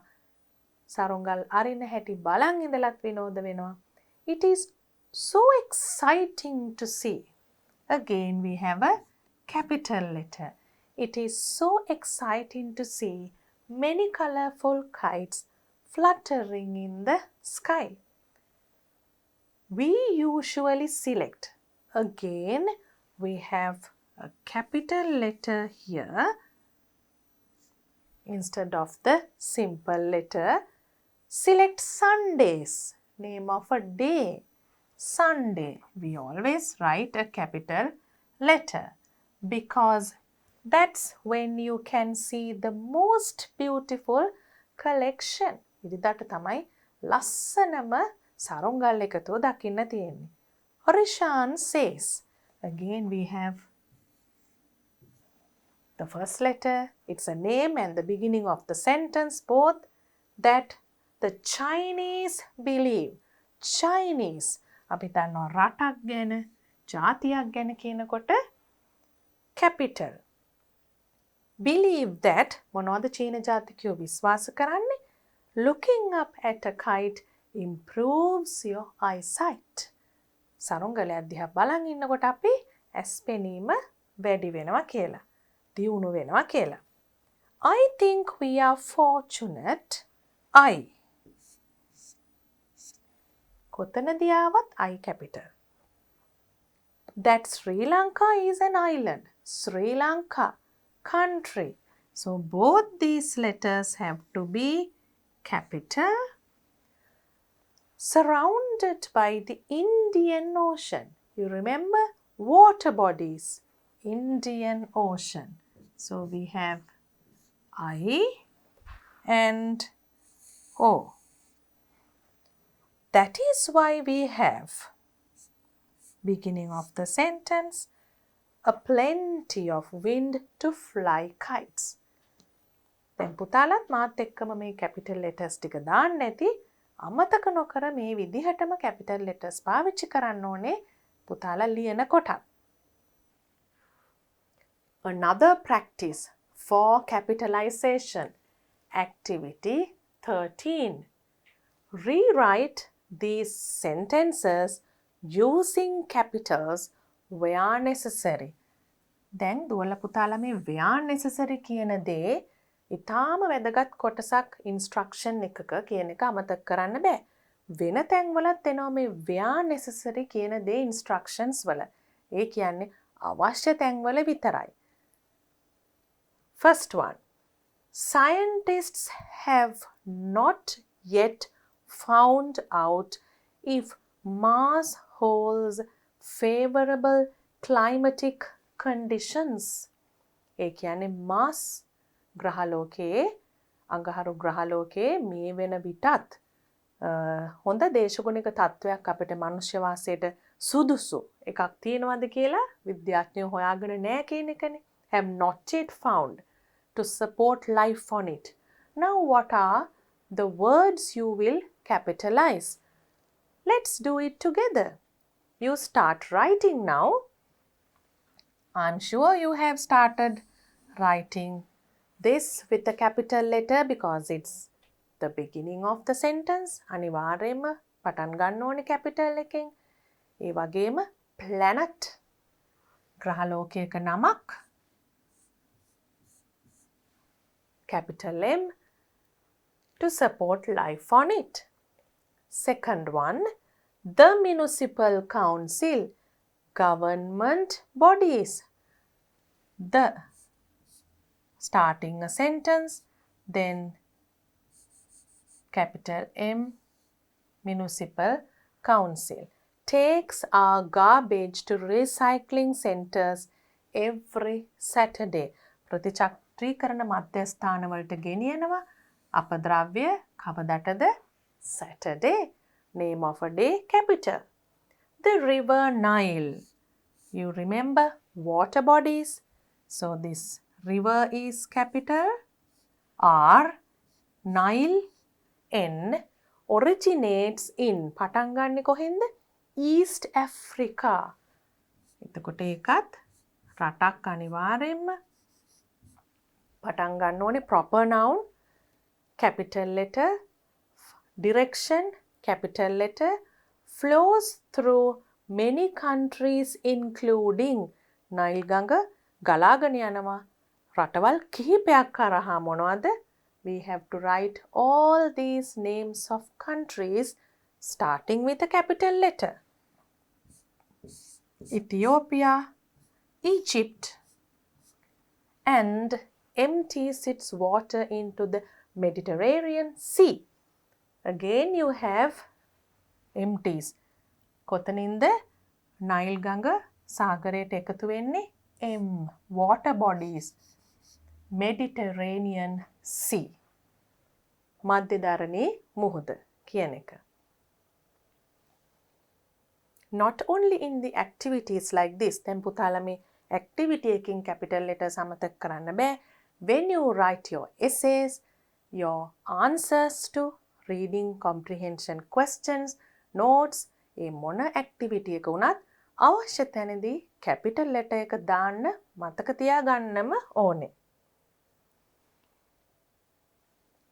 Activity 14, we have an essay. Let's protect our environment. දැන් essay එකක් ලියනකොට මොනවද පුතාලා මතක තියාගන්න ඕන දේවල්? Introduction.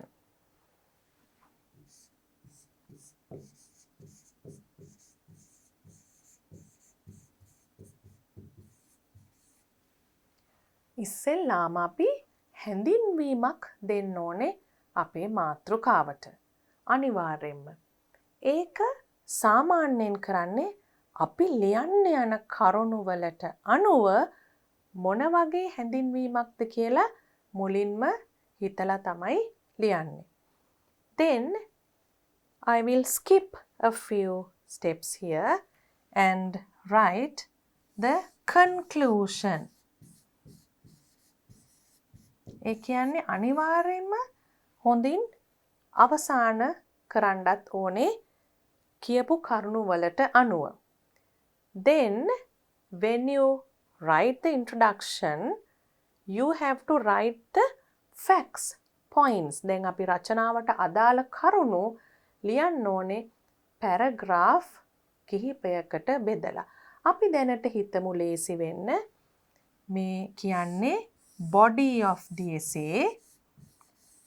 ඒ කියන්නේ රචනාවේ ප්‍රධාන කොටස තමයි introduction එකට පස්සේ අපි දැනට උත්සාහ කරමු paragraph 1.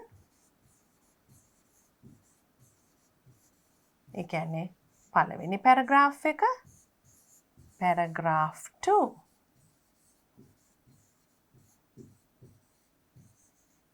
paragraph 1, paragraph 2. අපි ඡේද දෙකකට එහෙම නැත්නම් තුනකට වෙන් කරලා අපේ කරුණු ලියන්න පුළුවන්. දැන් ටිකක් essay එකක් plan එකක් සැලසුමක් ඇතුව ලියනවා නම් පුතාලා දන්නවා අපි මොකද්ද කරන්න ඕන කියලා.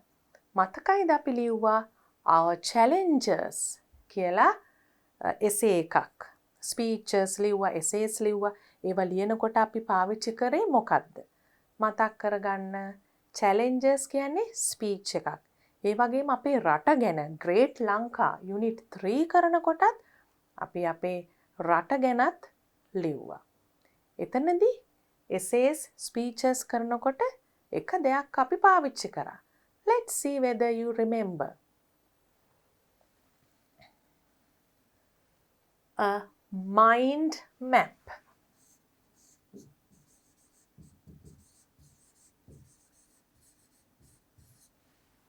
මේ විදිහේ සැලසුමක් ඇතුව ලියනකොට ඔයගලන්ට හොඳම කරුණු අමතක වෙන්නෙම නැහැ. So let's write some subtopics we are going to discuss in our essay. What is the topic? Let's look at it again. Let's protect our environment. Let's කියන්නේ අපි දන්නවා let us කියන එකනේ.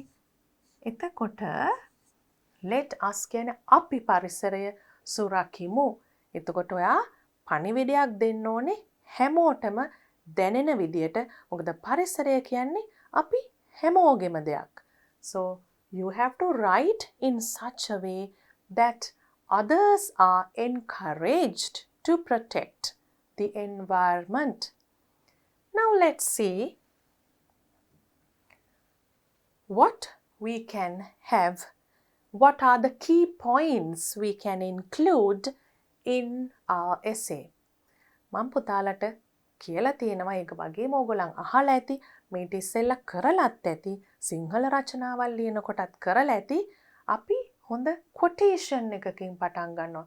කවුරු හරි කියපු මේ මාතෘකාවට අදාළ හොඳ වාක්‍යයකින් හොඳ අදහසකින් පටන් ගන්නවා. Some quotations we just know, but some quotations we know who said, or you can find out who said. මතක තියාගන්න quotation එකේ වටිනාකම වැඩි වෙන්නේ කවුද කිව්වේ කියලා ලිව්වොත් තමයි. ඊටාම ප්‍රසිද්ධ දෙයක් තියෙනවා නම් ඕගොල්ලන් දන්නේ නැති ඒත් පාවිච්චි කරාට කමක් නැහැ. But try your best to write a quotation with the name of the author. So let's think of a quotation and write. Or quote. We can say quote. Now, when we move on to the facts we are going to write about the environment. Now, why should we protect the environment? ඇයි අපි ආරක්ෂා කරන්න ඕනේ පරිසරය? එහෙනම් මොනවා හරි හානිදායක දේවල් වෙන නිසානේ. We did a lot of things like that in the previous activities. So let's make use of all those things we learnt in this unit. ඒ ඔක්කොම පාවිච්චි කරලා අපි අදහස් ලියමු මෙතන. Why is the environment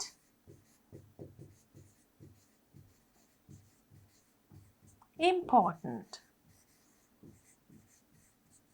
ඇයි අපිට environment එක කොච්චර වැදගත් දෙයක්ද? What are the human activities?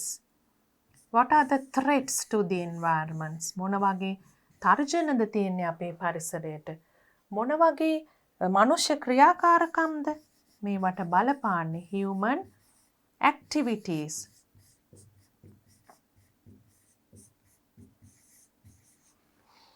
ඒ වගේවෙන් මොන වගේ බලපෑම්ද පරිසරයට ඇති වෙන්නේ? Effects.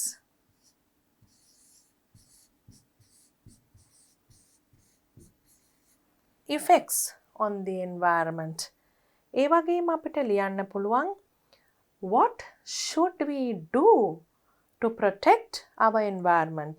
දැන් මේ වගේ effects වෙනවා නම් ඒක කොහොමද අපේ future generation එකට අනාගතයට බලපාන්නේ කියලා ලියන්න පුළුවන්.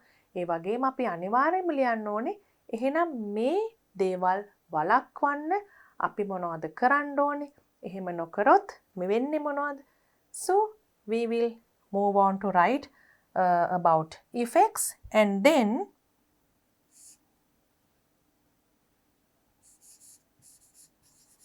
what should we do to protect.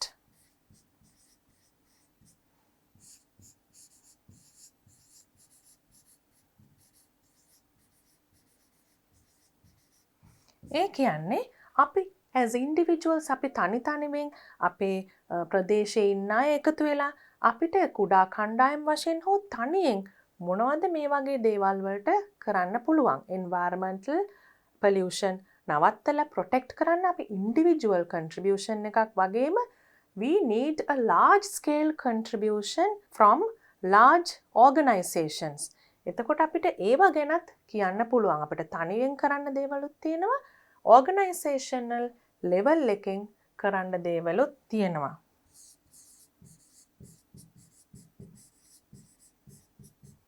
Contribution from organizations.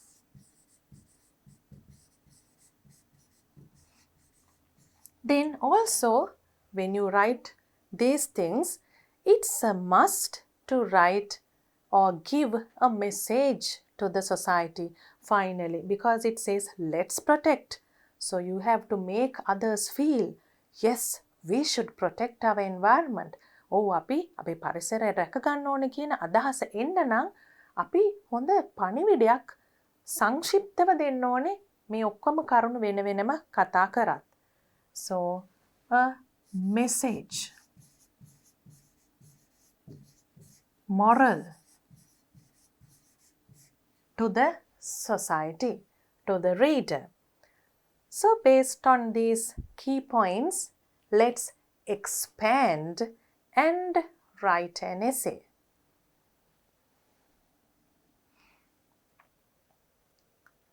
We are starting with a quote, as I told you. Look at this quote. Topic, let's protect the environment. And Mohit Agadi says, environment is no one's property to destroy. It's everyone's responsibility to protect. ඒ කියන්නේ මොකද්ද? මේ පරිසරය කියන්නේ කාගේවත් දේපලක් නෙවෙයි, තමුන්ට ඕන විදිහට පාවිච්චි කරන්න, විනාශ කරන්න. It's everyone's responsibility.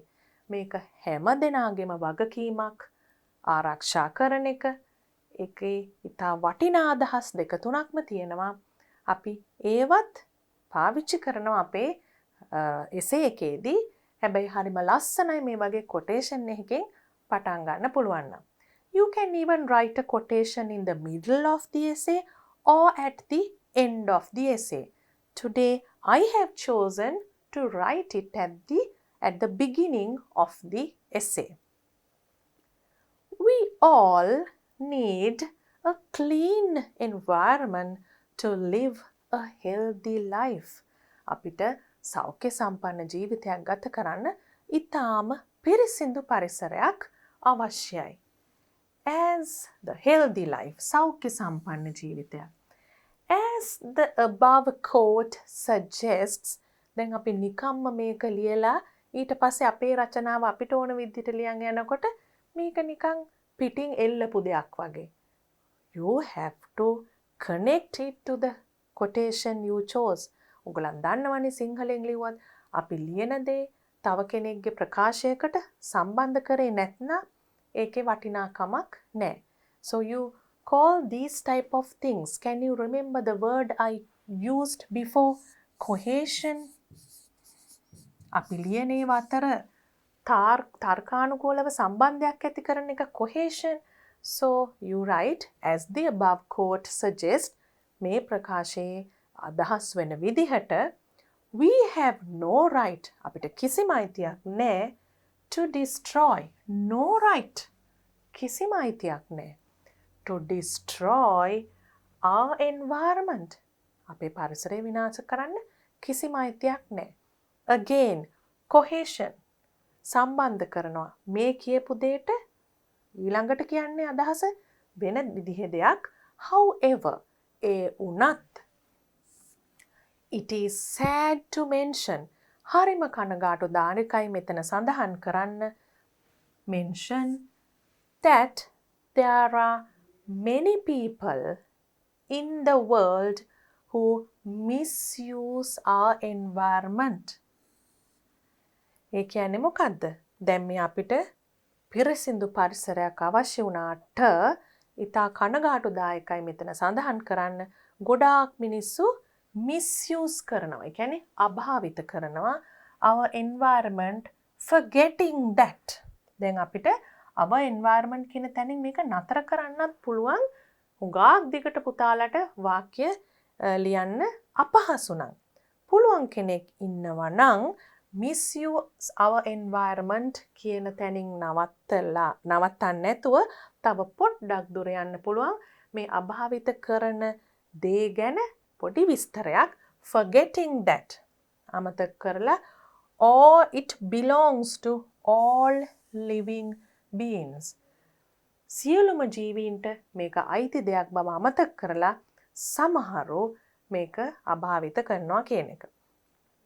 If we do not pay enough attention කියන්නේ enough කියනවට වඩා ලස්සනයි. මම මෙතන පහසු ඉන්න enough කියලා ලිව්වට ඔයගලන්ට දාන්න පුළුවන් නම් ඊට වඩා ලස්සනයි sufficient.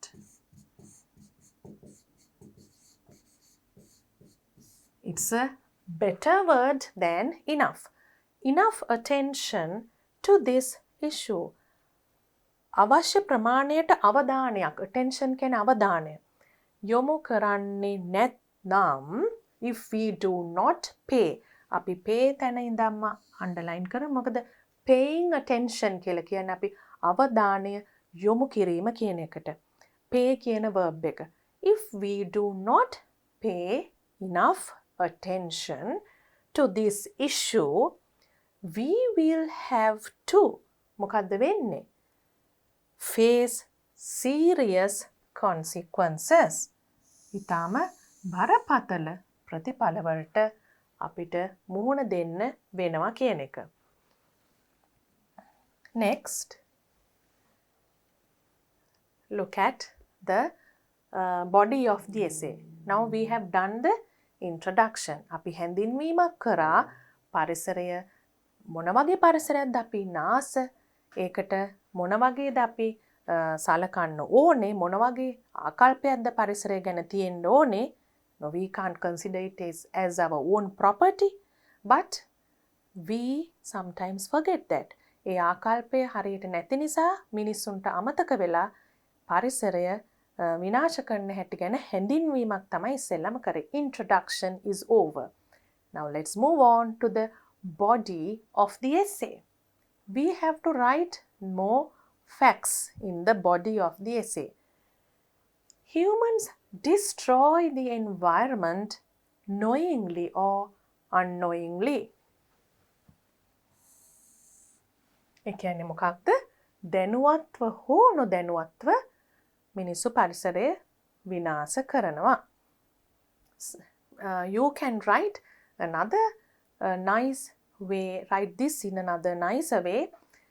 Intentionally or unintentionally. ඒ කියන්නේ සිතාමතා හෝ හිතන්නේ නැතුව. They cut trees extensively. දැන් මේ වගේ වචනයක් දැම්මම හුඟක් ඔයාගේ රචනාවට පුතාලගේ රචනාවට වටිනාකමක් එකතු වෙනවා. නැත්නම් they cut trees for different activities කිව්වත් ඇති. එහෙම සරලව කියන්නත් පුළුවන්. හැබැයි extensively කියන්නේ පුළුල් ලෙස. They cut trees extensively for different activities related to agriculture and construction of cities. Related to මෙන්න මේ ක්‍රියාවන් වලට සම්බන්ධ මොන ක්‍රියාවන් වලටද? Agriculture and construction of cities. කෘෂි කර්මාන්තයට සහ නගර ඉදි කරන්න. This negatively affects කියන එක අපි දන්නවා මේක බලපානවා ඉතා ඍණාත්මක ලෙස බලපානවා the biodiversity. We used this word before. අපි මේක පාවිච්චි කරා කලින්. It's cell activities වල ජෛව විවිධත්වයට බලපානවා. Moreover, again for cohesion. සම්බන්ධතාවයක් ඇති කරන්න අපි කියන අදහස්වල moreover කියන්නේ තවද නැත්නම් ඊට වඩා වැඩියෙන් යමක් කියනවා ඒ දේ ගැනම. Emission of gases from factories and vehicles causes air pollution. වායු දූෂණය ඇති වෙනවා factories කර්මාන්තශාලා වලින් සහ vehicles වාහන වලින් පිටවෙන දුම් වලින්. Many do not dispose waste properly so that the environment is affected. So that කියන්නේ ඒ නිසා මිනිස්සු හරියට අපද්‍රව්‍ය හරි තැන්වල දාන්නේ නැති නිසා the environment is affected. අපේ පරිසරයට ඒ ක්‍රියාව බලපානවා. This causes both land and water pollution. දැන් මේ අපද්‍රව්‍ය නිවැරදි ලෙස අපි හරියට ප්‍රතිචක්‍රීකරණය කරලා නිවැරදිව අපි ඒවා අයින් කරේ නැත්නම් මොකද වෙන්නේ?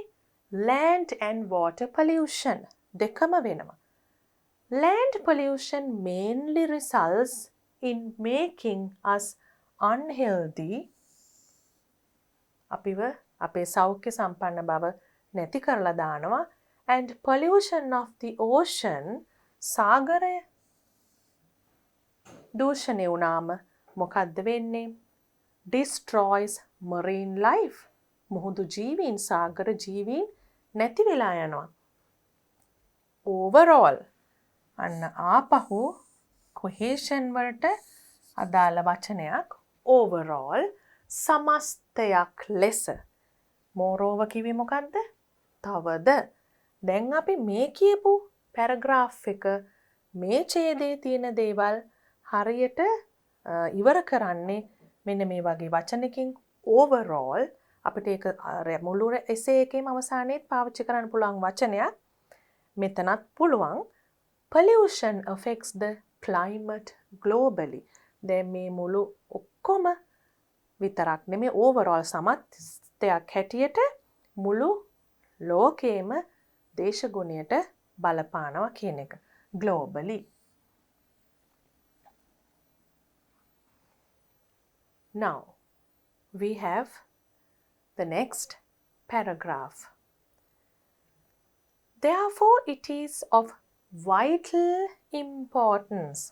Then, මේ කියන්නේ සරලව කියනවා නම් therefore it is important. එහෙම කිව්වත් කිසිම වැරද්දක් නැහැ. හරිම සරලයි. Therefore, it is important. හැබැයි දුවලා පුතාලා ආස කෙනෙක් ඉන්නවා නම් උත්සාහ කරන්න කැමති කෙනෙක් ඉන්නවා නම් ඒ වාක්‍ය තව ටිකක් ලස්සන කරලා අර්ථය හොඳින් මේන විදියට ලියන්න. vital importance. vital කියන්නේ සජීවී කියන අදහස. හැබැයි මෙතන කියන්නේ ඊටාම වැදගත් කියන අදහස. very important කියනවට වඩා ලස්සන වචනයක්. it is of vital importance. හැබැයි එහෙම වචනයක් හරියට එකපාරට මතක් වෙන්නේ නැත්නම් it is very important to protect the environment. Therefore, අපි දැන් ඉස්සෙල්ලා කියපු දෙයට සම්බන්ධ කරා.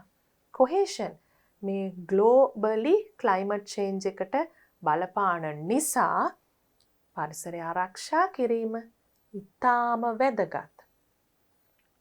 What are the most effective ways to do so? Most effective ways. ආරක්ෂා කරන්න පුළුවන් මොන ක්‍රම වලින්ද කියලා ප්‍රශ්නකින් අහනවා. ප්‍රශ්නකින්. එතකොට ඒකත් අපිට essay එකක්, speech එකක් ලස්සන කරන්න පුළුවන් තව ක්‍රමයක්. Firstly, we must conserve our forests and replant the forest areas which have been already destroyed. ඒ කියන්නේ අපි තියෙන වනාන්තර සංරක්ෂණය කරගන්න ඕනේ.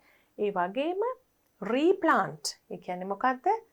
මේ වෙනකොට එලි කරපු වනාන්තර areas වනාන්තර ප්‍රදේශ අපි නැවත වගා කරන්න ඕනේ. the forest areas which have been already destroyed. මේ වන විටත් විනාශ වී ඇති ඒවා replant කරන්න ඕනේ. In addition, again you have something to do with cohesion. In addition, මේකට තවත් අපි එකතු කරනවා. ඉස්සෙල්ලා paragraph එකේ අපි ලිව්වා moreover. In addition, everyone must try to follow. In addition, everyone must try to follow. හැම දෙනෙක්ම අනුගමනය කරන්න උත්සාහ කරන්න ඕනේ. Follow. අනුගමනය කරන්න උත්සාහ කරන්න ඕනේ. Concepts such as අපි දන්නවා සංකල්ප කියන්නේ concepts කියන්නේ සංකල්ප. The 3R concept.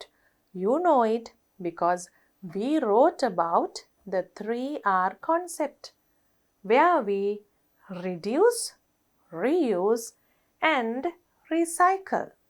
See what you learned in a previous activity you're using in your essay. It is also important not to waste resources. Waste resources කියන්නේ මොකද්ද? අපේ සම්පත් අපි නාස්ති කරන්නේ නෑ. අපතේ යවන්නේ නෑ. Like electricity, water and fuel. අපි මේ සම්පත් අපතේ අරිනකොට මොකද වෙන්නේ? ඒවා තව දුරටත් mining වලින්, කර්මාන්ත ශාලා වලින් ගොඩක් නැවත නිෂ්පාදනය කරන්න වෙනවා. ඒ වගේ දේවල් වලදී අපි පරිසරයට ලොකු හානියක් කරනවා. ඒ නිසා අපි කියනවා අපි සම්පත් නාස්ති කරන්නේ නැතුව පිරිමැස්මෙන් පාවිච්චි කරන්න ඕනේ කියලා. Promoting the use of.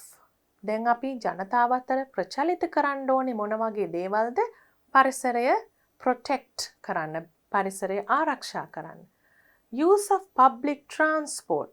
දැන් individual vehicles වල එක එක්කෙනා යනකොට ගොඩාක් වාහන වලින් පිටවන harmful gases, emission of harmful gases from vehicles.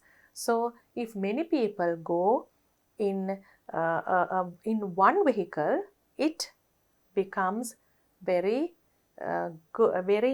supportive to the environment. අපේ පරිසරයට ලොකු උදව්වක් වෙනවා එකෙන්. මොකද අර harmful gases අඩු වෙන නිසා.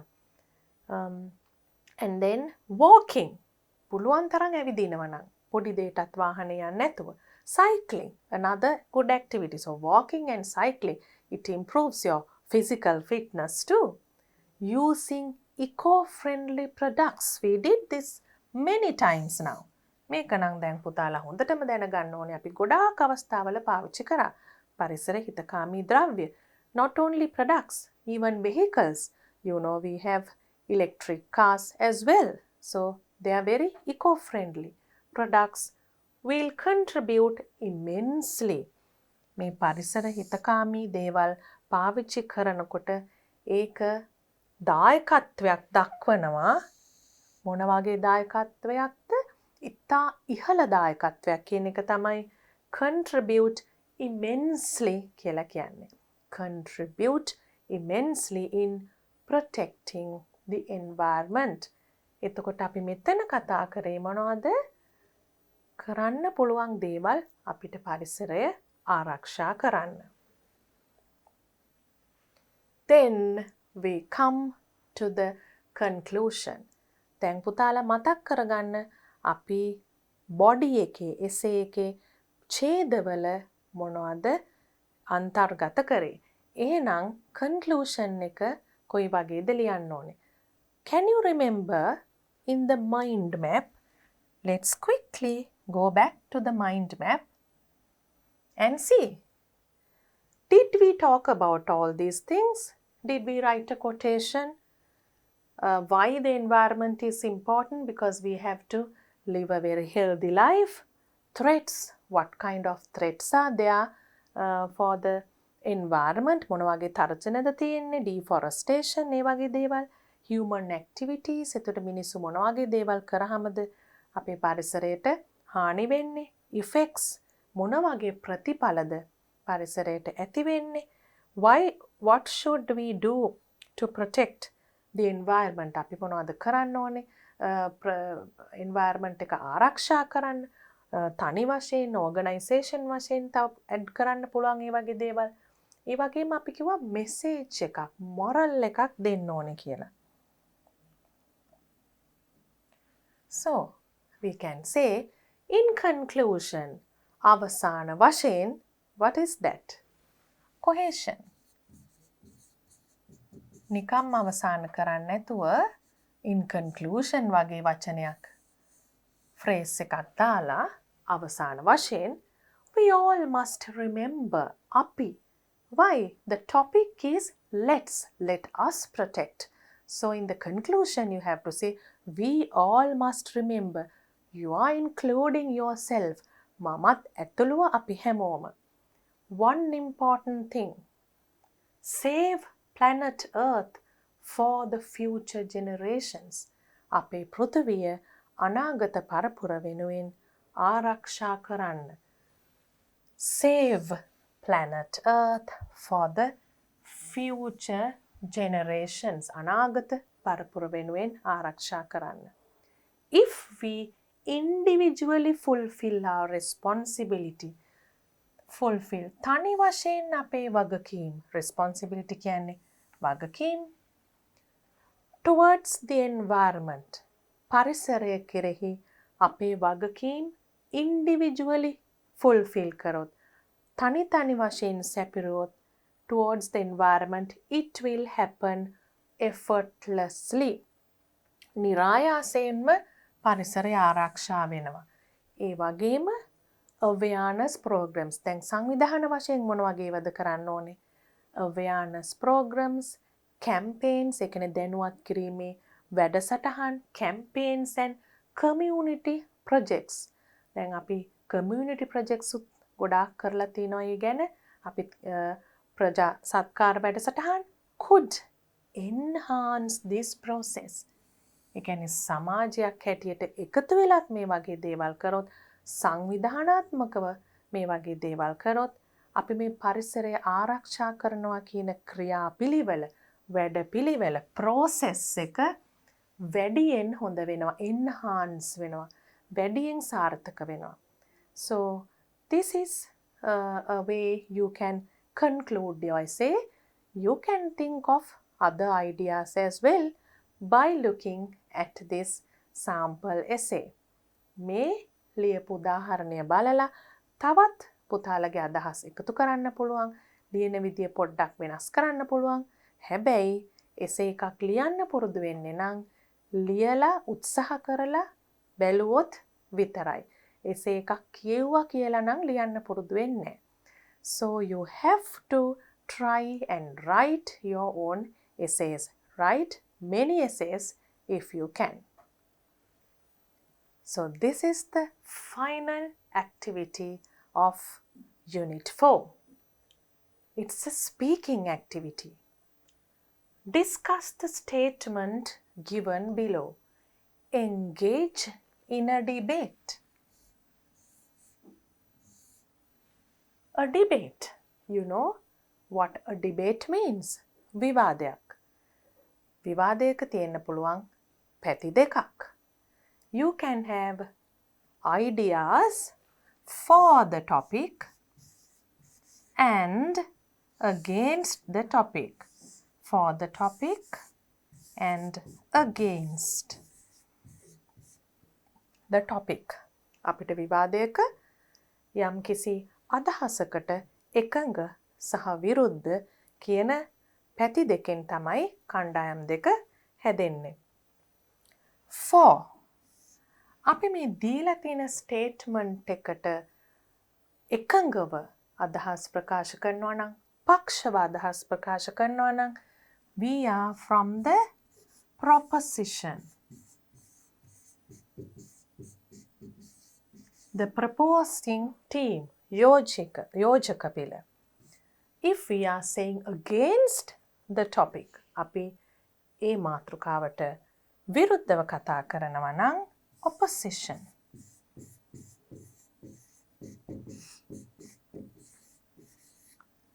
දැන් මේක පුතාලට ක්ලාස් ඩිබේට් එකක් විදියට පැති දෙකකට බෙදිලා හරි එහෙම නැත්නම් කණ්ඩායම් දෙකක් විදියට බෙදිලා හරි කරන්න පුළුවන්. So first we will look at the statement. අපි මේ ප්‍රකාශය දිහා ඉස්සෙල්ලා බලමු. Then we will decide what we can say to agree with the topic and to disagree with the topic. It is possible to achieve development without harming the environment. Development without harming the environment. ඒ කියන්නේ possible කියන්නේ පුළුවන් කියන එකනේ. පරිසරයට හානි නොකර සංවර්ධනය කරන්න පුළුවන් කියන එක තමයි මේ statement එක. So now let's think about what we can write for and against. දැන් පුතාලා ඇත්තටම හිතලා බලන්න සංවර්ධනය කරන්න පුළුවන්ද පරිසරයට හානි නොකර? පුළුවන් කියලා හිතන අයත් ඉන්න පුළුවන්, බෑ කියලා හිතන අයත් ඉන්න පුළුවන්. එහෙනම් අපි බලමු points ටිකක් ලියලා. We have some points for the proposition and the opposition. Let's start with the opposition. එහෙම නැත්නම් against. Against a statement. මේ අදහසට විරුද්ධව කවුරු හරි කතා කරොත් මොන වගේ දේවල් කියයිද? They will definitely say urbanization.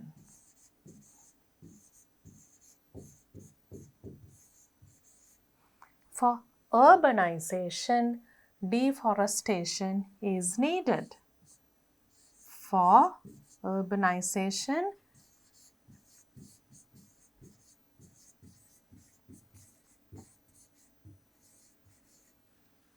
is needed. They will try to justify. දැන් මේකට විරුද්ධ අදහස් ප්‍රකාශ කරන අය මේක හරි කියන්න බලයි අපිට නගර සංවර්ධනය කරන්න නම් වනාන්තර එලි කරන්න වෙනවා කියන එක. Deforestation needed. Then they also can say to improve the road network.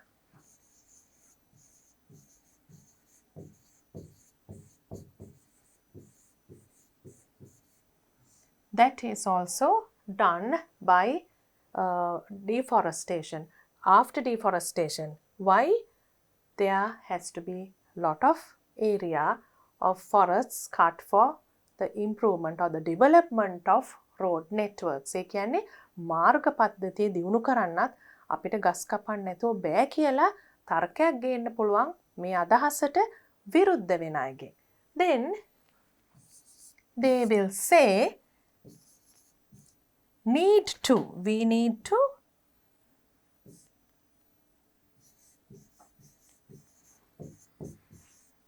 increase production.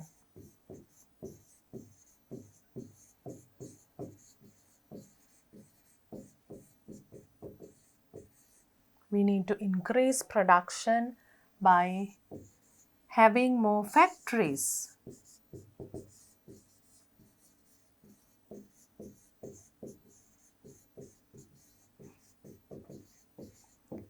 කියන්න පුළුවන් අපි නිෂ්පාදනය වැඩි කරන්න නම් කර්මාන්ත ශාලා ගොඩක් ඇති කරන්න ඕනේ කියලත් අදහසක් එන්න පුළුවන්. Another point could be settlements. To have more settlements.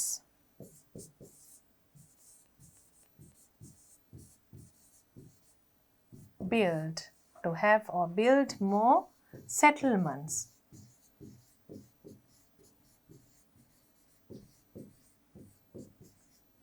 Again, තව ජනාවාස වැඩි කරන්න නම් පරිසරයේ අපිට විවිධ ස්ථාන යොදා ගන්න වෙනවා. පරිසරයට හානි වෙනවද නැද්ද කියන එක සලකන්නේත් නැතුව. ඒ විදියට හිතන්නත් පුළුවන් කෙනෙක් මේ ටොපික් එකට විරුද්ධව කතා කරනවා නම් එහෙම නැත්නම් against කතා කරනවා නම්. Then they can also say to enhance the effectiveness of agriculture you have to use technology. එහෙම කියන්නත් පුළුවන්. To enhance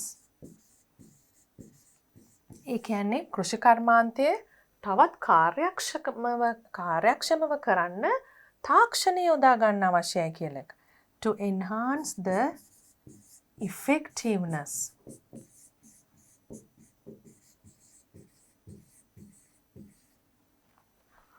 of agriculture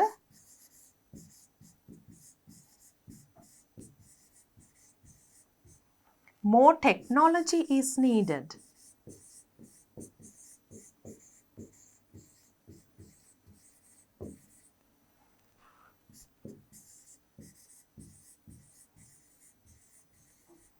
So what happens when you use more technology, artificial pesticides, insecticides?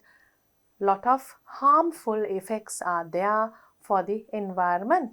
පරිසරයට හානි වෙනවා විවිධ තාක්ෂණික උපකරණ පාවිච්චි කරනකොට. Now we are doing the points for this topic after this. Why? We all want to protect the environment.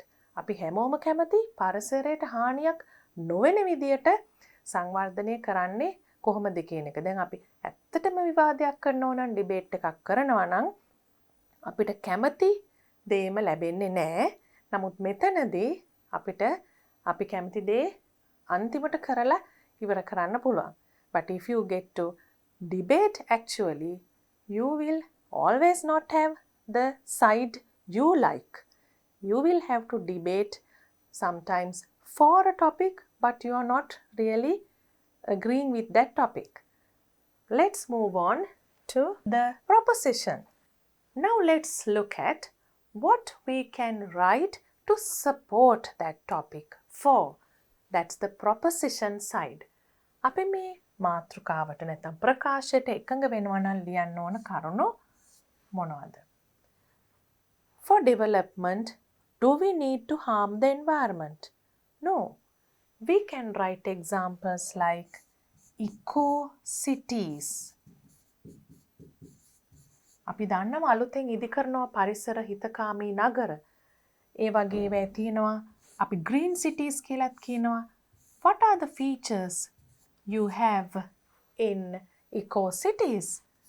There are vertical gardens and also they have a lot of parks. ගොඩාක් උද්‍යාන තියෙනවා. ඒ වගේම ගොඩනැගිලිවල හදපු සිරස් අතට හදපු උද්‍යාන තියෙනවා. Less emission of carbon dioxide. Carbon dioxide අඩුවෙන් වාතයට එකතු වෙන විදියට තමයි ඒ ක්‍රම හදලා තියෙන්නේ. Then also you can write modern systems of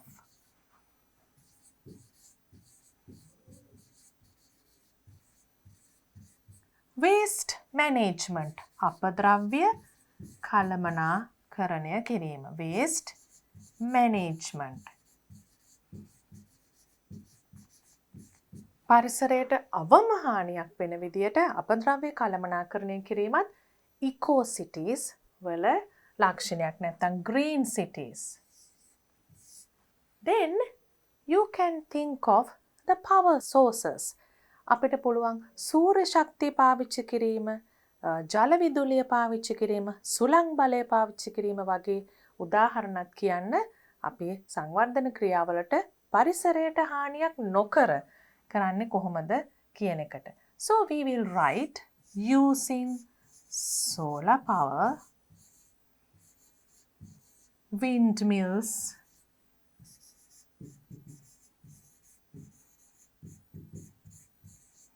and also you can write using electric cars.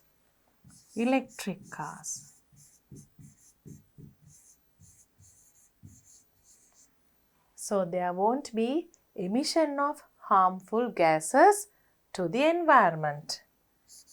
Then you can write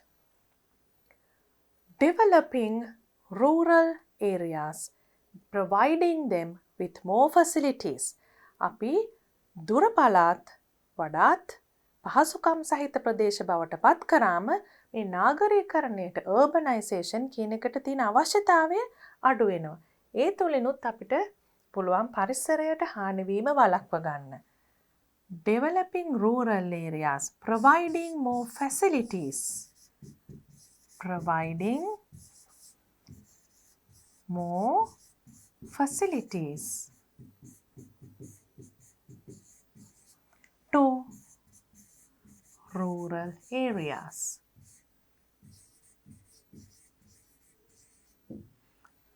Also, you can write developing public transport facilities, improving public transport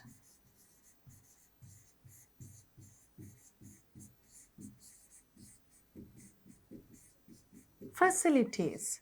So people will use more public transport rather than using individual vehicles. So less emission of harmful gases to the environment.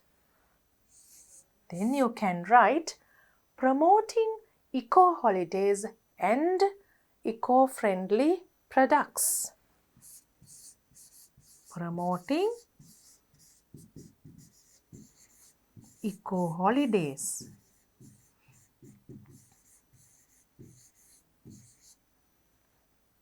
eco-holidays, agrotourism,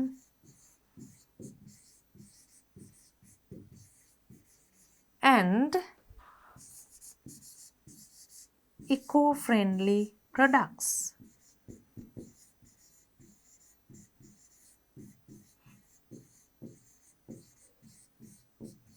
ඒ කියන්නේ අපි වඩාත් ප්‍රචලිත කරන්න උත්සාහ කරන්න ඕනේ ඉකෝ holidays. අපි කියන්නේ කැම්පින්, හයිකින්, ට්‍රී හවුසස්, ලොග් කැබින්ස්. අපි පරිසරය ආශ්‍රිතව කරන සංචාරකයන්ට අවශ්‍ය පහසුකම් සකස් කරලා පරිසරයට හානියක් නොවන විදියට විනෝද වෙන ක්‍රම. ඇඩ්වෙන්චර් ස්පෝර්ට්ස්, ඒ වගේම ඇග්‍රෝ ටුවරිසම්, කෘෂි කර්මාන්තයට අදාළවත් අපිට සංචාරක කර්මාන්තය දියුණු කරන්න පුළුවන්. එතකොට අපේ රටට සංවර්ධනය වෙන්න ආදායම වැඩි වෙනවා. හැබැයි පරිසරයට හානියක් නැහැ. And eco-friendly products. පරිසර හිතකාමී දේවල් නිෂ්පාදන පාවිච්චිය තව ප්‍රචලිත කිරීම, promoting. So less harm to the environment. Now you can think in a little different way also. අපි පොඩ්ඩක් තවත් අලුත් විදියකටත් හිතලා අන්තිම point එක ලියමු. Now you all are in your O-level class. After that you will be going to the A-level class. ඊට පස්සේ ඔයගලන් යන්නේ university education, උසස් අධ්‍යාපනයට යනවා. ඒ වෙනකොට කරන දේවල් සමහර විට දැම්මම හිතන දුවල පුතාලත් ඇති. ඉතින් අපි චුට්ටක් අලුත් කරුණකුත් මෙතෙන්ට ලියමු. අපිට මේ ෆැක්ටරිස්, කර්මාන්ත ශාලා වගේ දේවල් නැතුව අපේ ආදායම වැඩි කරගන්න පුළුවන්, සංවර්ධනය වෙන්න පුළුවන් තවත් පැති. Can you remember when we wrote an essay about our country, we wrote about our economy, and there we wrote that we can function, we already function as an IT hub and a knowledge hub. ඒ කියන්නේ තොරතුරු තාක්ෂණ මධ්‍යස්ථානයක් ලෙස වැඩ කිරීම. Working as an IT hub. IT hub. ලෝකයේත් එක්ක සම්බන්ධ වෙලා තොරතුරු තාක්ෂණ මධ්‍යස්ථානයක් ලෙස වැඩ කිරීම. ඒ වගේම BPO පුතාලට හොයලා බලන්න පුළුවන් තව දුරටත් ආසයි නම් මේ වගේ දේවල් ගැන ඉගෙන ගන්න.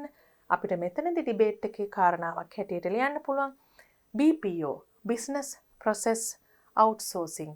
ඒ කියන්නේ විශාල ව්‍යාපාරවල කුඩා කොටස් අරගෙන කරන ව්‍යාපාර. අන්තර්ජාතික වශයෙන් කරන විශාල ව්‍යාපාරවල කුඩා කොටස් අරගෙන කරන ව්‍යාපාර. Then internet business.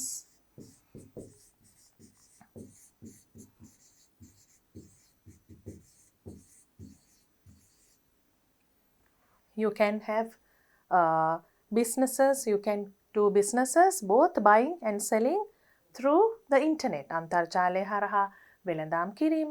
ඒ වගේම අපිට තවත් ලියන්න පුළුවන් webinars. ඒ කියන්නේ seminars වෙනුවට webinars තියෙනවා. අපි එතකොට ගමනාගමනය අඩු වෙනවා. Like this, you can write many points to support our statement we can develop without harming the environment. Now, I hope you got a good idea about the points for and against this topic. අපි දැන් මේ statement එකට විරුද්ධ අදහස්, පක්ෂ අදහස් දෙකම කතා කරා. Now it's your turn to try and do a debate on this topic.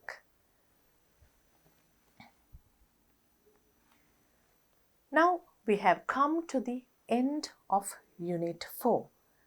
We have done several activities based on the environment. දැන් අපි මේ unit එකේ කරපු activities ආපහු දුවලා පුතාලා practice කරන්න ඕනේ. ඒ වගේම අපේ theme එක එහෙම නැත්නම් තේමාව පරිසරය ගැන තිබුණේ for a better tomorrow. යහපත් අනාගතයකට අපි කොහොමද පරිසරය ආරක්ෂා කරන්නේ?